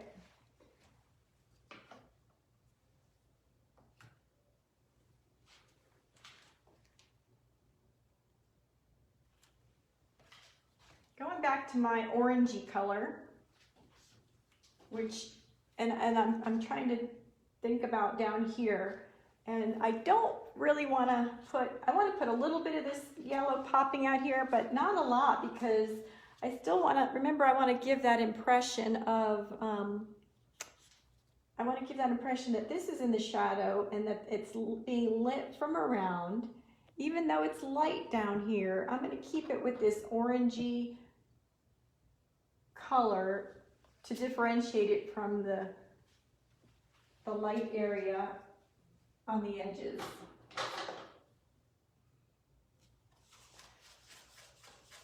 So let's see what we can come up with. I'm mixing red and yellow and white. I'm getting kind of a pinky peach, and we'll see what we can do with that down here. Oh, it's not bad.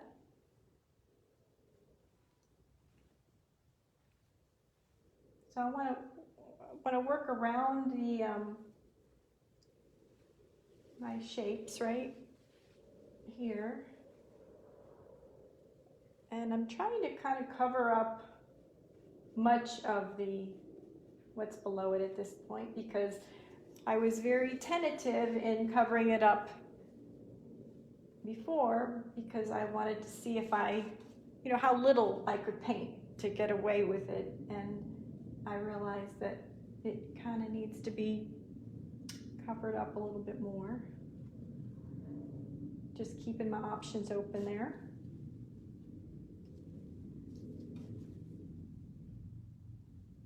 Right. Now I will come back in here with a little more brighter yellow, but I want to get the medium value of this big shape all in nicely. And remember, I said I wanted to kind of go back up in here and delineate this middle value a little bit better. So I'm going to cover that up with this color. That helps.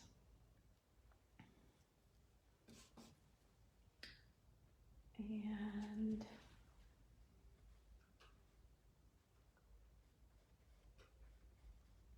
there. Yeah, that's nice.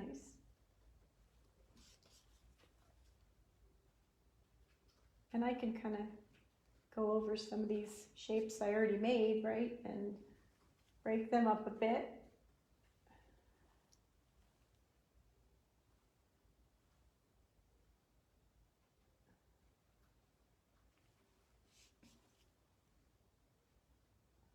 I'm going to stand back a moment. Yeah. Now I'm going to put some little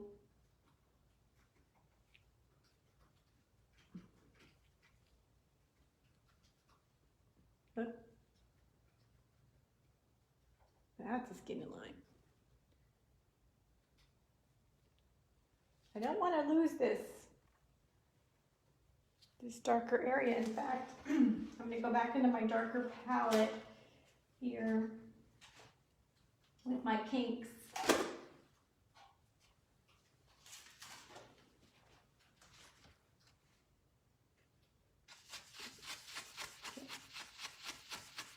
Get into my pink again.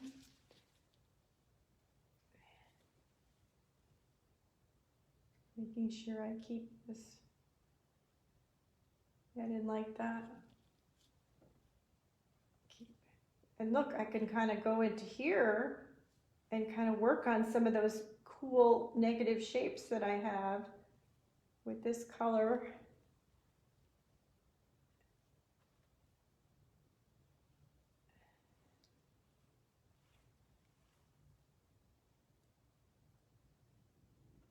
Which is similar to that first underpainting. And I feel like this needs to be just a little bit broken up. Yes, yes, yes, yes. And this, because the shadow kind of comes around here, down here, all around here. Nice, okay. I'm wondering if I've got, this is too dark up here, I don't know.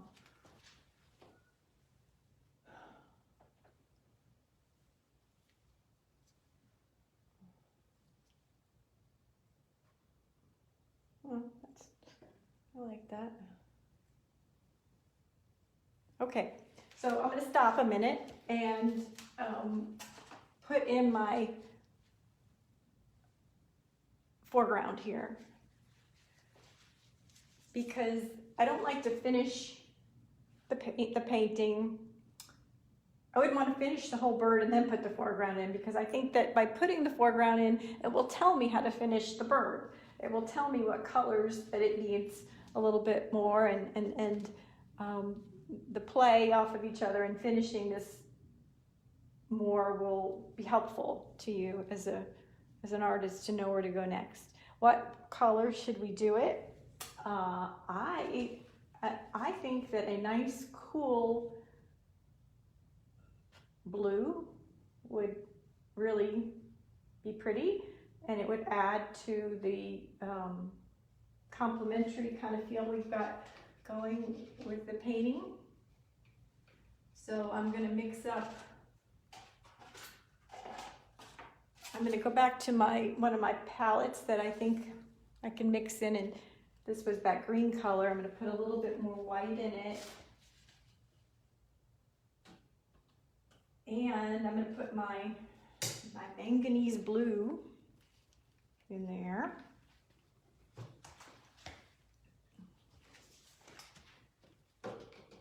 And mix it up. Now, get my water out of my brush, because I don't want this to be a watery mixture, and I'm not going to maybe, I don't know if I'll use all that white. You see what I'm doing? There we go. A little bit, not a lot of blue.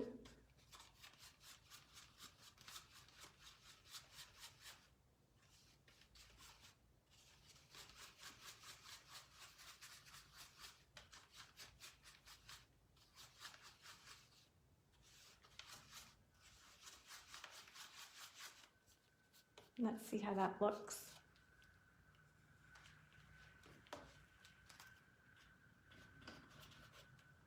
I think it's too light. I'm going to put in some more blue.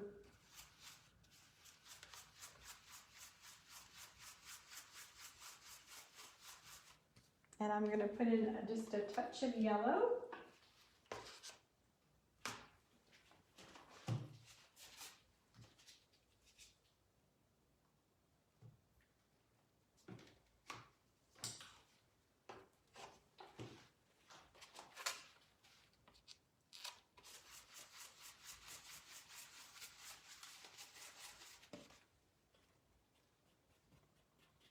How's that?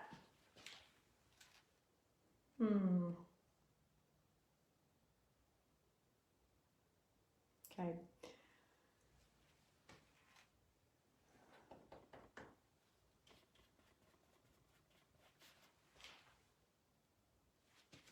Maybe lighter.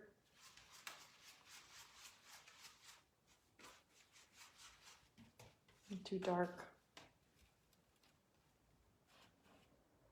That's better. Remember I put these diagonal lines in the beginning? So that right now just reminds me maybe to switch up the color a little bit in different areas, because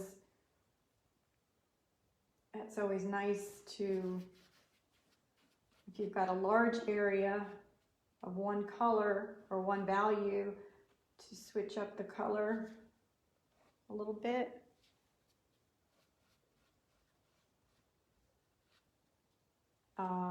Maybe I'll put a little more yellow in it, make it a little greener.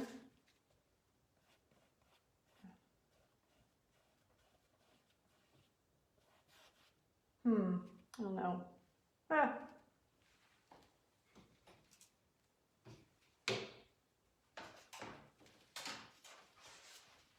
I don't think I like it.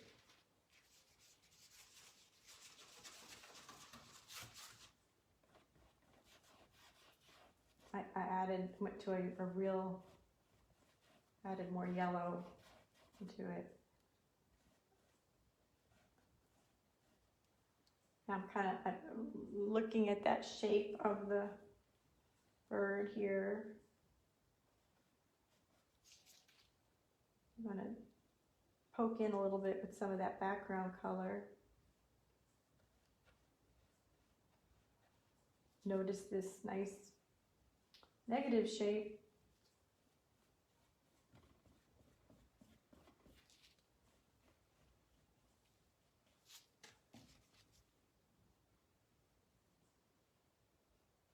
Poking in.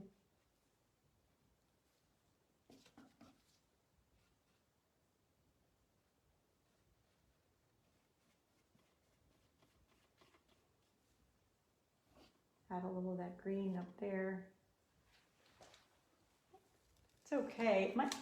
It might need a little lightening up, but we'll see. And we'll see. I'm going to go back to the bluer color for this bottom part.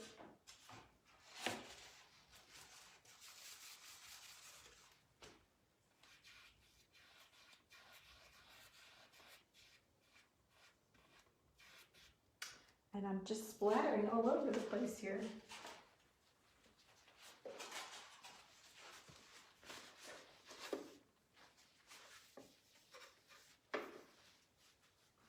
That happens if you get too much water in your brush.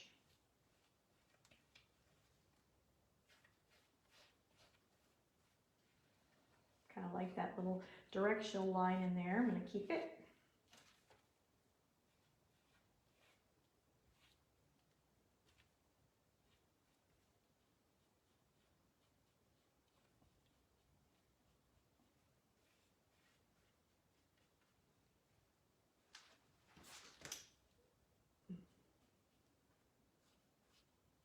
You don't want like a really, going to break up your straight line a little bit. So I'm going to make that have a little character to it.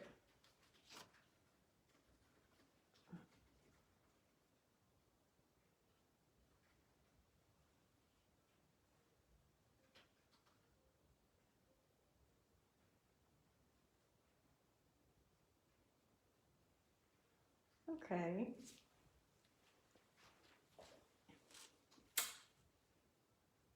And I can see that we definitely need another value in the overall painting, but before we get there, I'm going to do the legs and the feet.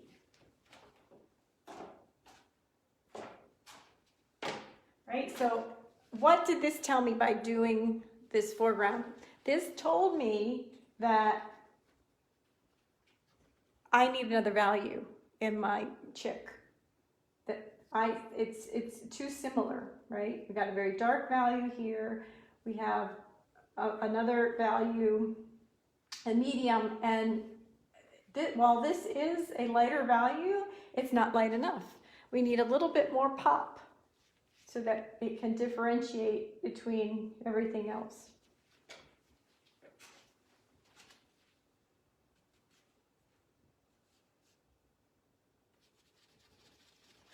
I'm mixing up some yellowy orange, a lighter kind of yellowy orange. There's a really great, this is a great orange in the feet.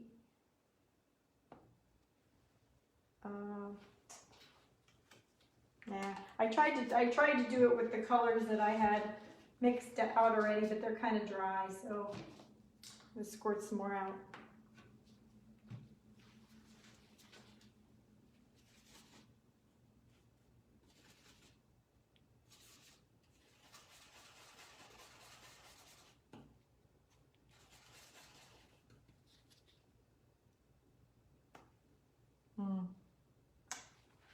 More yellow.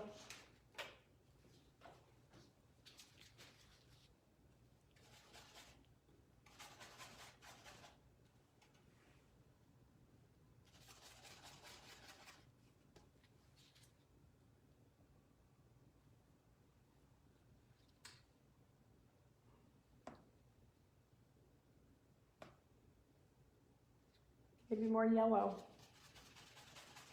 Lots of yellow. That red just takes over sometimes. There. That's a nice bright orange.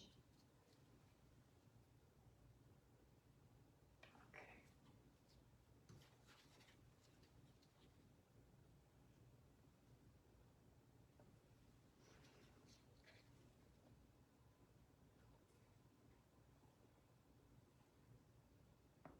Kind of like that little dab of pink in there. I'm going to leave that.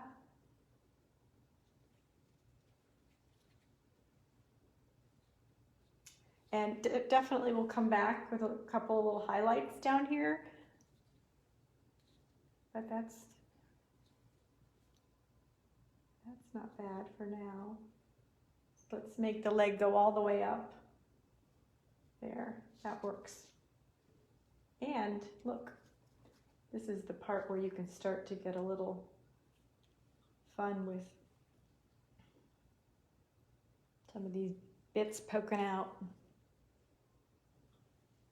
Where else can I put this orange?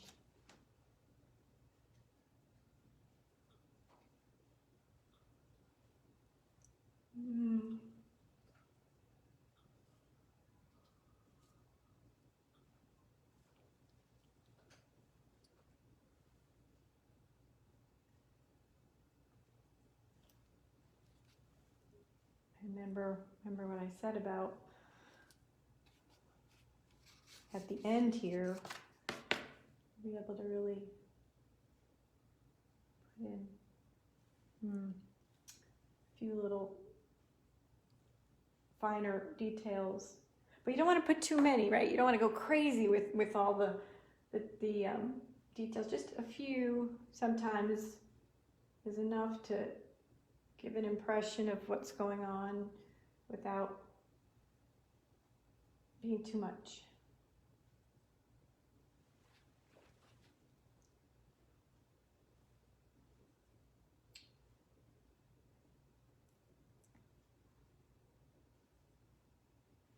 I'm looking.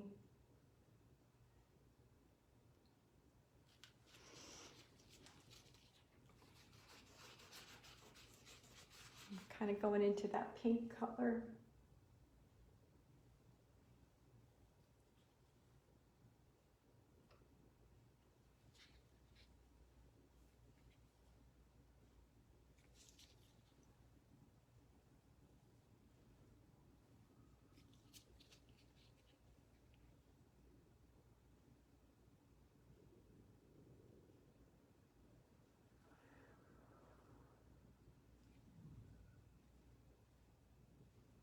Okay.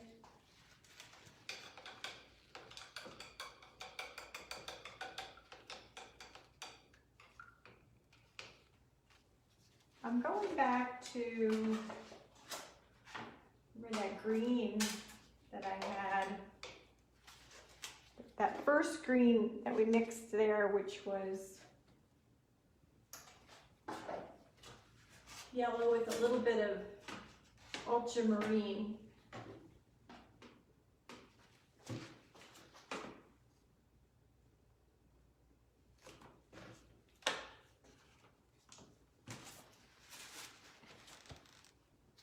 So I'm in my yellow, just adding a little bit of that blue again to kind of get that color,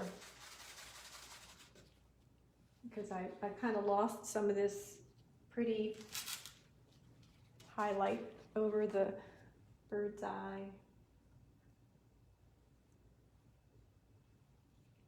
And under it.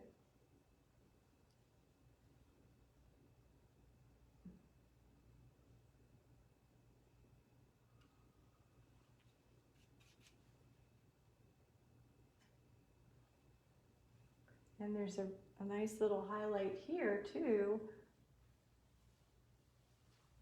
It's kind of a yellow. Let's see if that works. Oh yeah, get a little closer.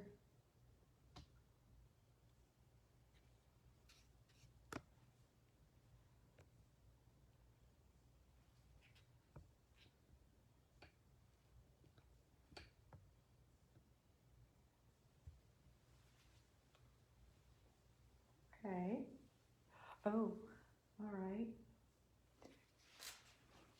I need a little pink highlight, light pink in the beak.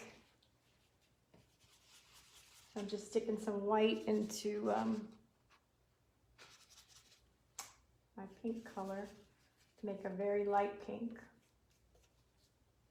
Using my really sharp edged brush, so I don't have to make the line, it makes it for me.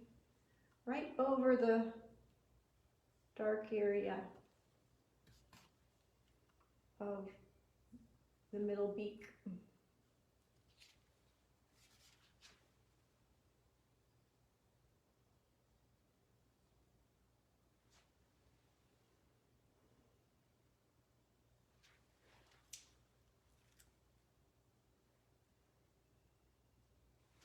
Okay, I'm gonna turn back.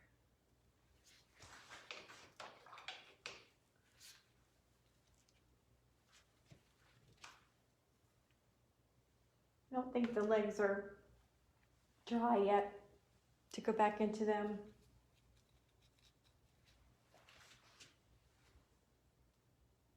Let's go back into our yellow. See, I'm waiting, I'm hesitating to get to that final highlight color just to make sure that we've got everything else taken care of.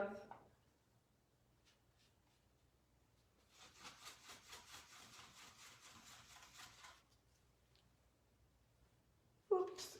Oh yes, it's not good. Kind of got a watery blob. So I'm going to pull out that water out of my brush. Make sure my mixture doesn't have too much water in it.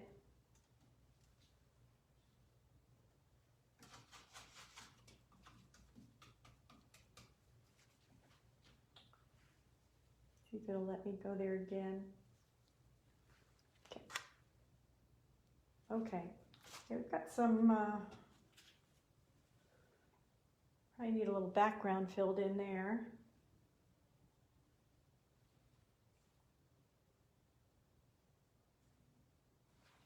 A little more yellow.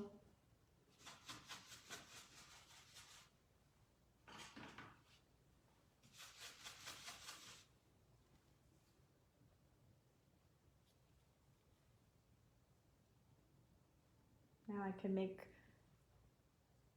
some of these kind of come off into the foreground. I don't want to get too fussy, but I do want to add a little more yellow in here. Maybe I'll add a little bit more orange in it, a little darker, just to not compete so much with that other color.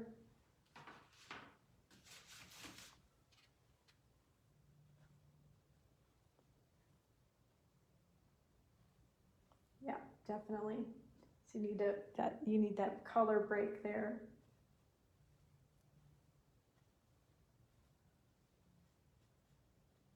I'm getting some mixing of colors. It's all right.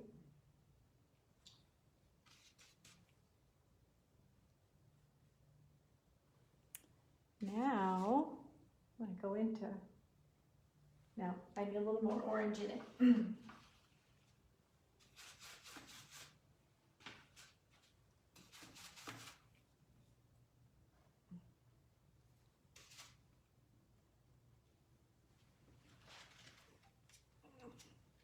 sure I step back. I'm trying to stand way back here and look as I add brush strokes.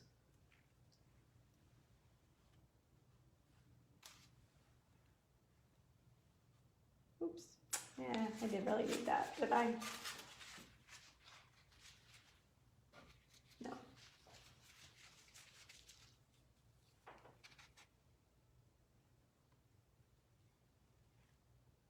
Oh, how about like that?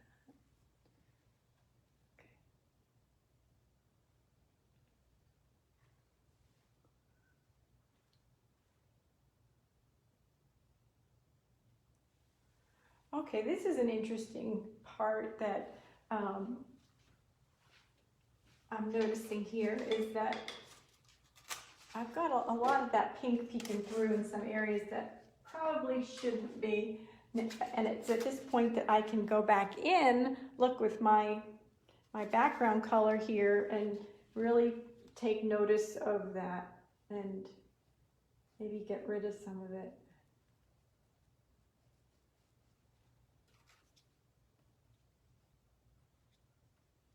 And it always looks really nice to kind of go into your subject with your background color. You know, like I could add this color right in here, you know, in some of these areas that have a similar value, kind of bring it together. So remember when we're pushing and pulling, right? Well, now we're pushing this into the bird, this color, and then we're going to pull out a little bit of feathers on top of that when it's dry. I have this area here that I wanted to fill in more as kind of background, that color up here. And we really didn't think about the background anymore after we put it in that one time. So I need to do that. But right now I'm kind of going all around the bird and, you know, bringing out. Did I get a smooch on the camera? No. No, that's just your side. Okay, good. And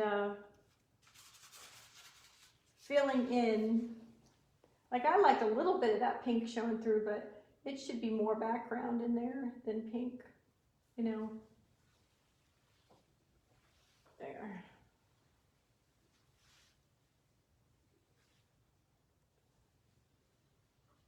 It's a good thing I still have that, right? That color mixed up kind of.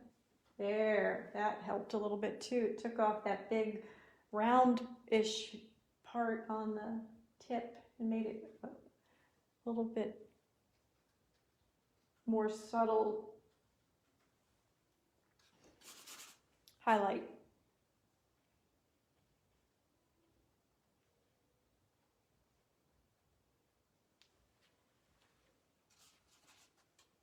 I don't know about that pink mark right there.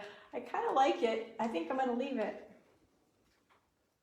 And I think this is a good place to go in, to push the color in a little bit.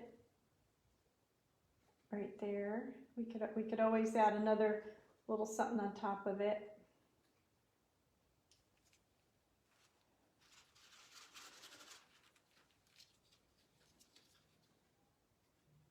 And I'm going to go into the back here, cover some of that pink up, even there.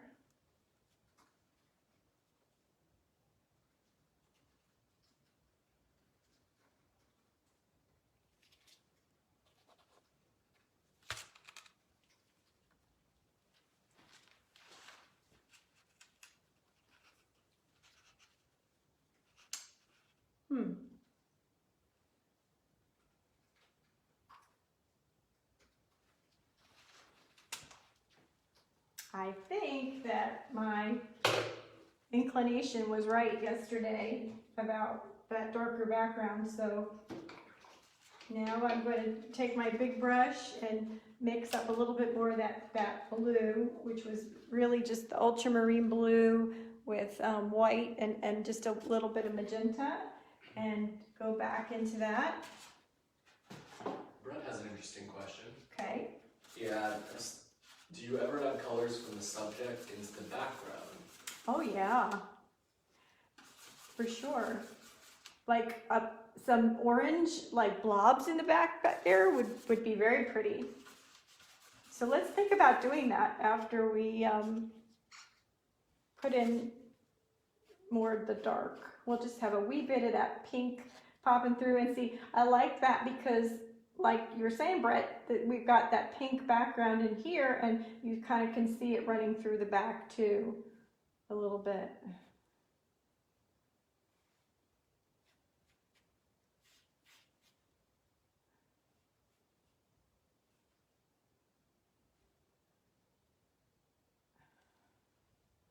Oh, look what I did. 3 little blobs in a row, exactly the same. That's a no-no. They have to be different.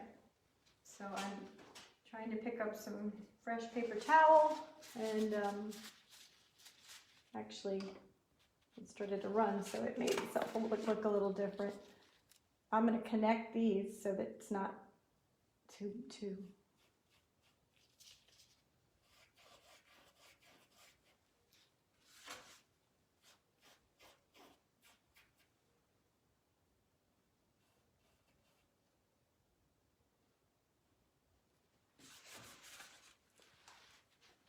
yeah, a little darker. It adds to the drama, I think, of the painting, you know, with the darker background.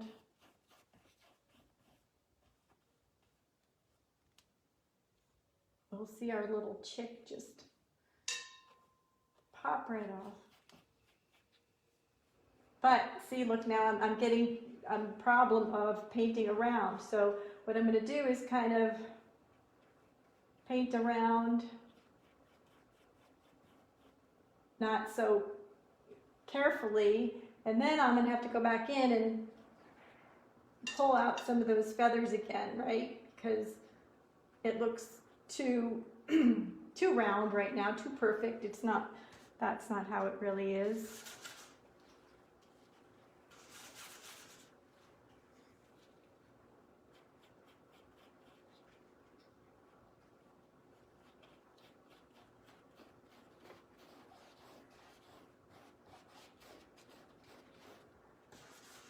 I'm running out of blue.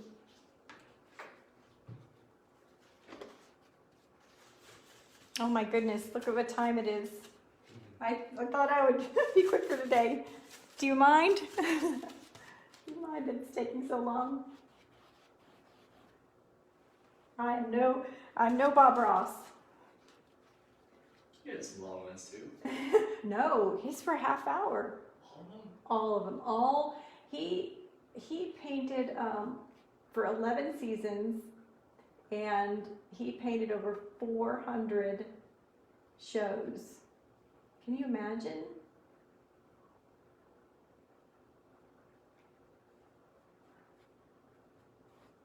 That is really impressive.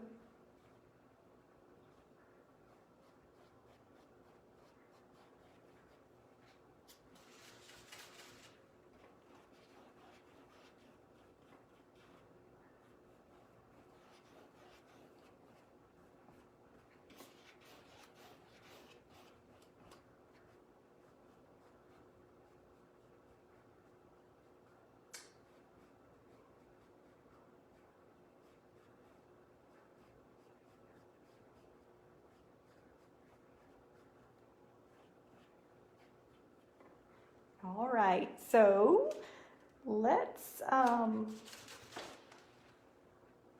going to just kind of mix up a little,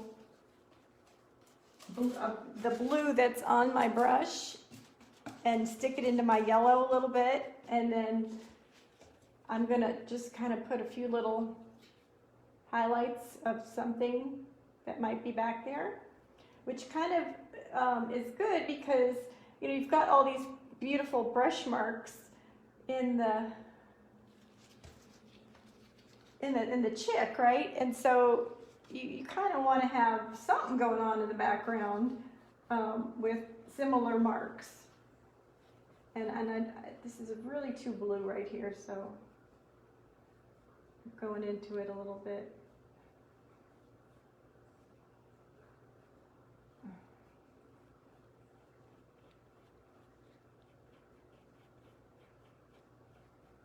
Yeah, so I'm adding a little texture to the back, little blob here and there to indicate some things going on.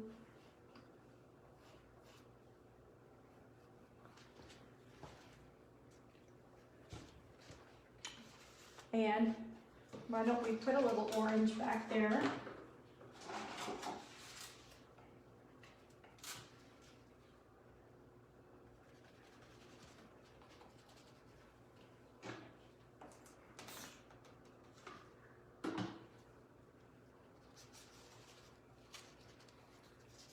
I think it would kind of go nicely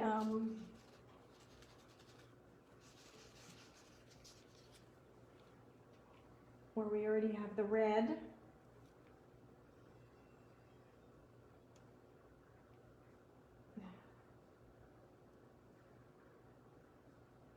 It could help us with our hearts kind of poking out here.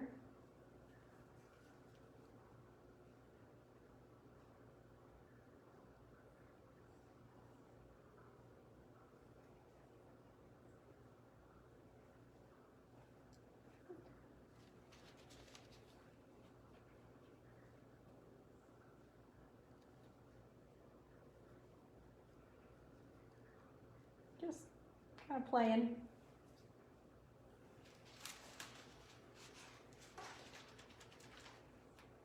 All right, back to work on our bird. And I'm going to try to finish up here in the next 15 minutes. For those of you who are hungry, want to eat lunch. Talking about yourself? Yeah.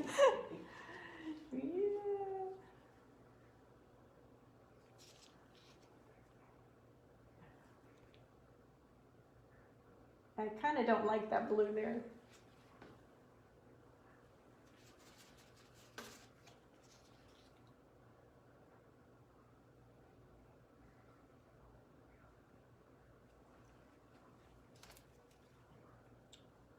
And I got rid of my nice highlight. Oh, this isn't my sharp brush. Let me get my sharp brush.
Okay, down to the feet.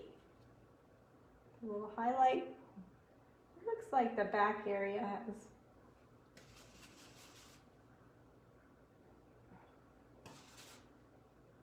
a lighter.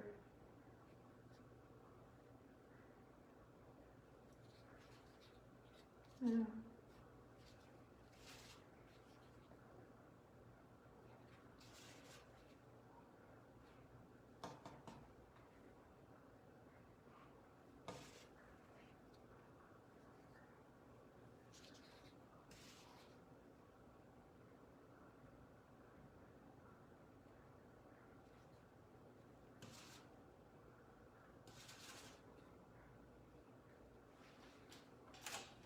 Okay, back into the dark. Just gonna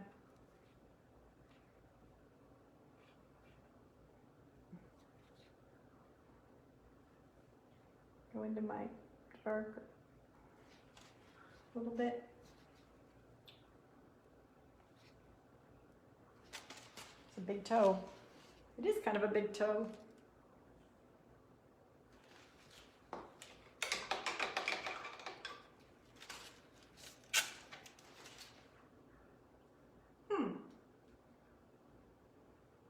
Good, okay. So let's do a really light yellow, lighter than the other one, and see if it kind of brings it all together.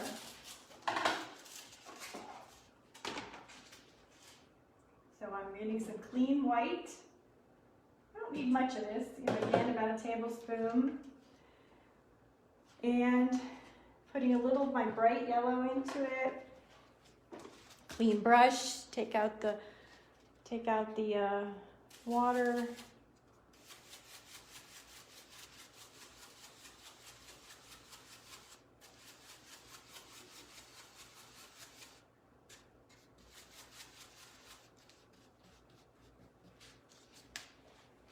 Okay.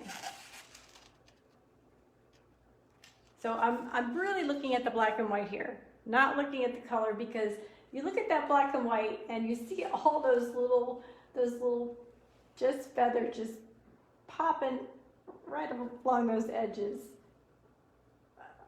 really brightly in the black and white. And I don't know if that's enough of a color contrast.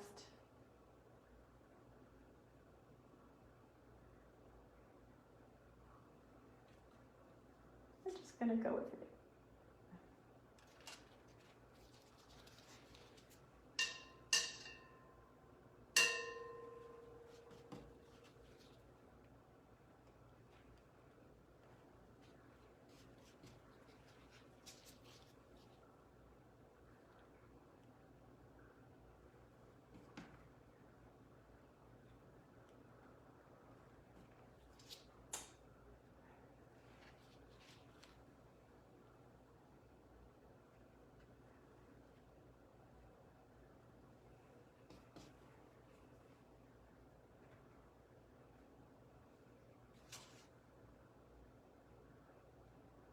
Right, so we're going to put a few of these little in here, little bits, but not too many.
what I'm really trying to focus on is that light that's kind of surrounding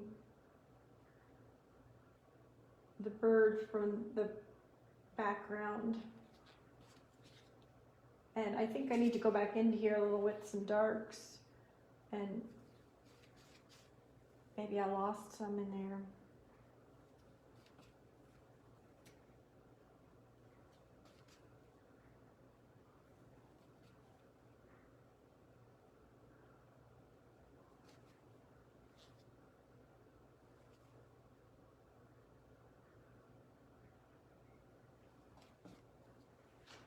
Stand back. Okay, yep. A little bit more mustardy yellow and white.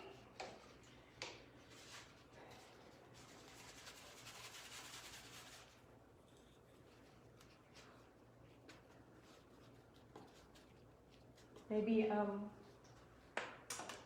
kind of trying to mix up a darker yellow orange.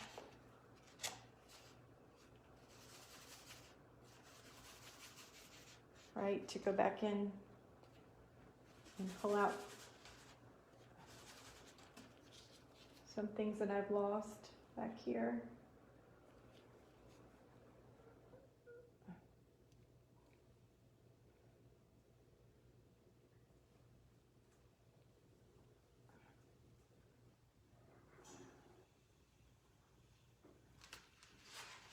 Okay, back to the yellow.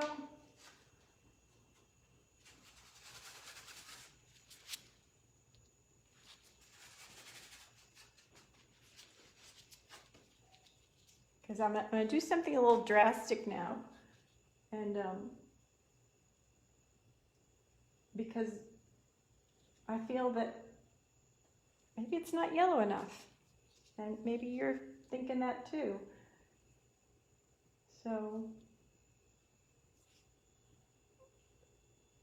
nothing says we can't go back in and get more yellow.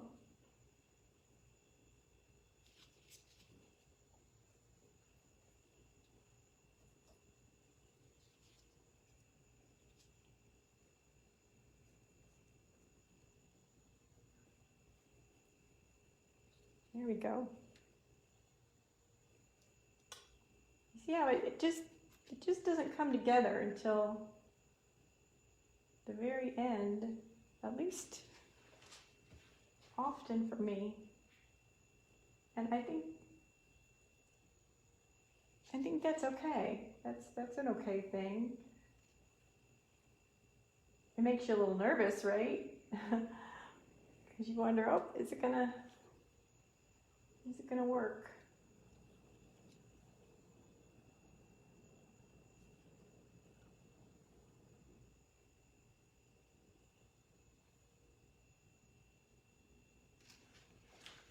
Yeah.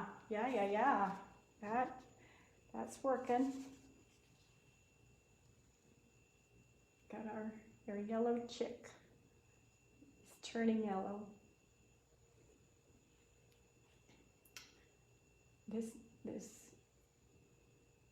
I like that blue in there. And this needs to be a little lighter, but I'm putting a little yellow in there so I can go over it again with the lighter color.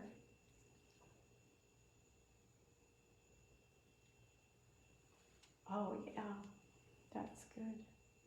Much better. So now the pink is really just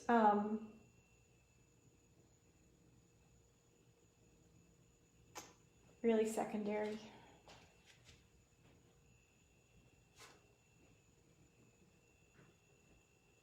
As it should be.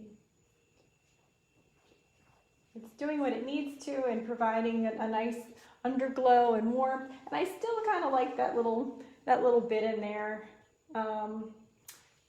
You know what it could use is a little color change in there.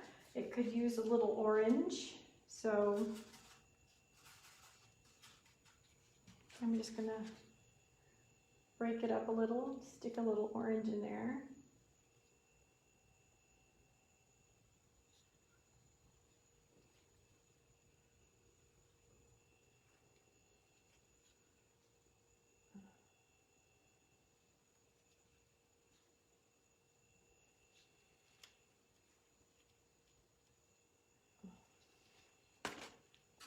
And Brett's asking, would a fan brush make too many skinny lines?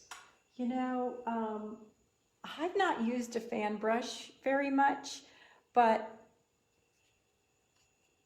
I think it's good. It would be good for using this way, right? For making big flat areas, but I don't think it would be great for getting that nice sharp edge that you need. And I really just haven't tried it. I wonder how does he use it? I wonder.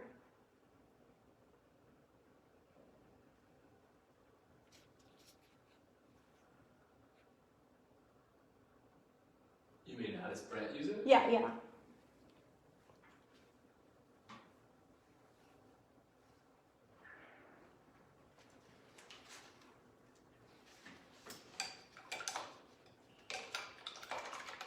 Okay, it's almost done.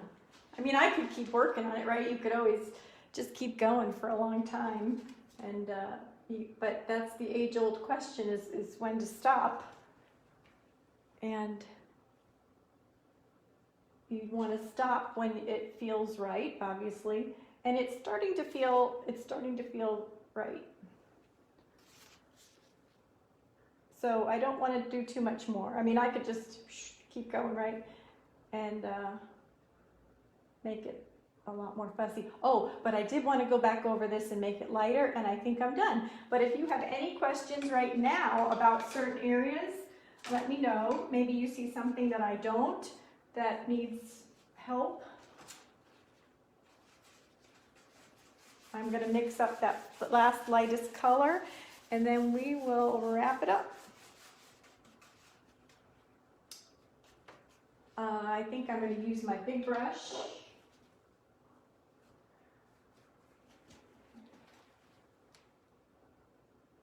So that I get big lines. And I'm going to go all which way in here.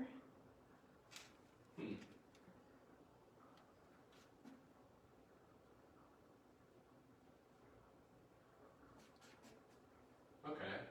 So Brett says he uses the fan brush. He just tips it in paint, lightly touches the canvas, and the lines are skinny and broken. Oh, okay. Well, great. If it works for you, then that's all that counts.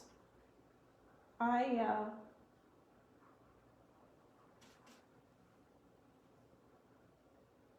think I used to use a fan brush a little when I did watercolor. But I mean, a long, long time ago, when I first learned.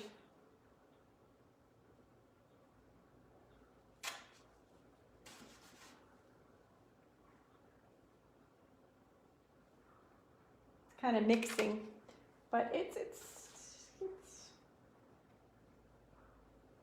yeah. I'm gonna have to let it dry, and maybe. But yeah, that's more of the feel that I want there, is that lightness. We could come down a little with it.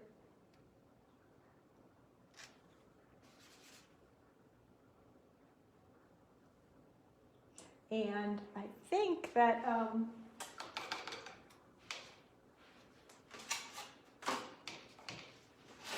this, I need to go back into my background just a little bit here. This is feeling too big, this area.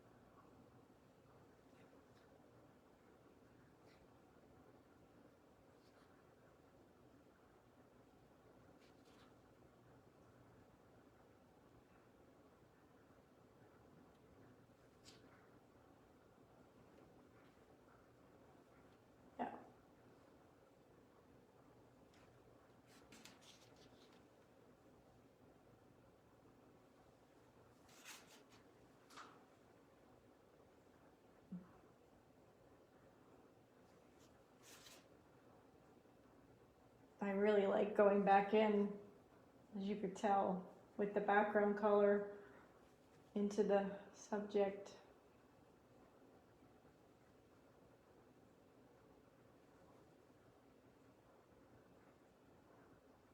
All right, I'm gonna stand back.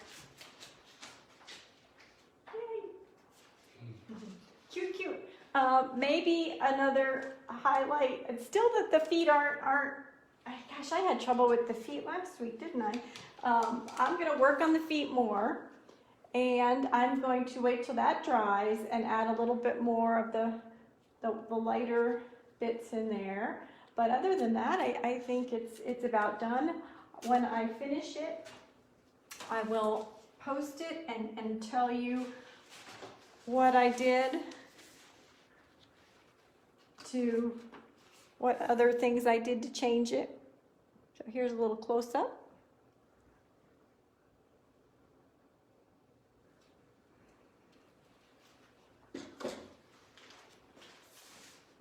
Switch back to me. All right.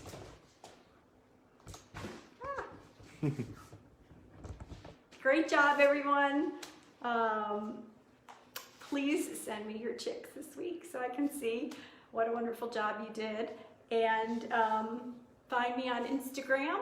I am Kathleen Broderick Art. I am Chroma30A on Instagram. I'm Chroma30A on online. That's my website.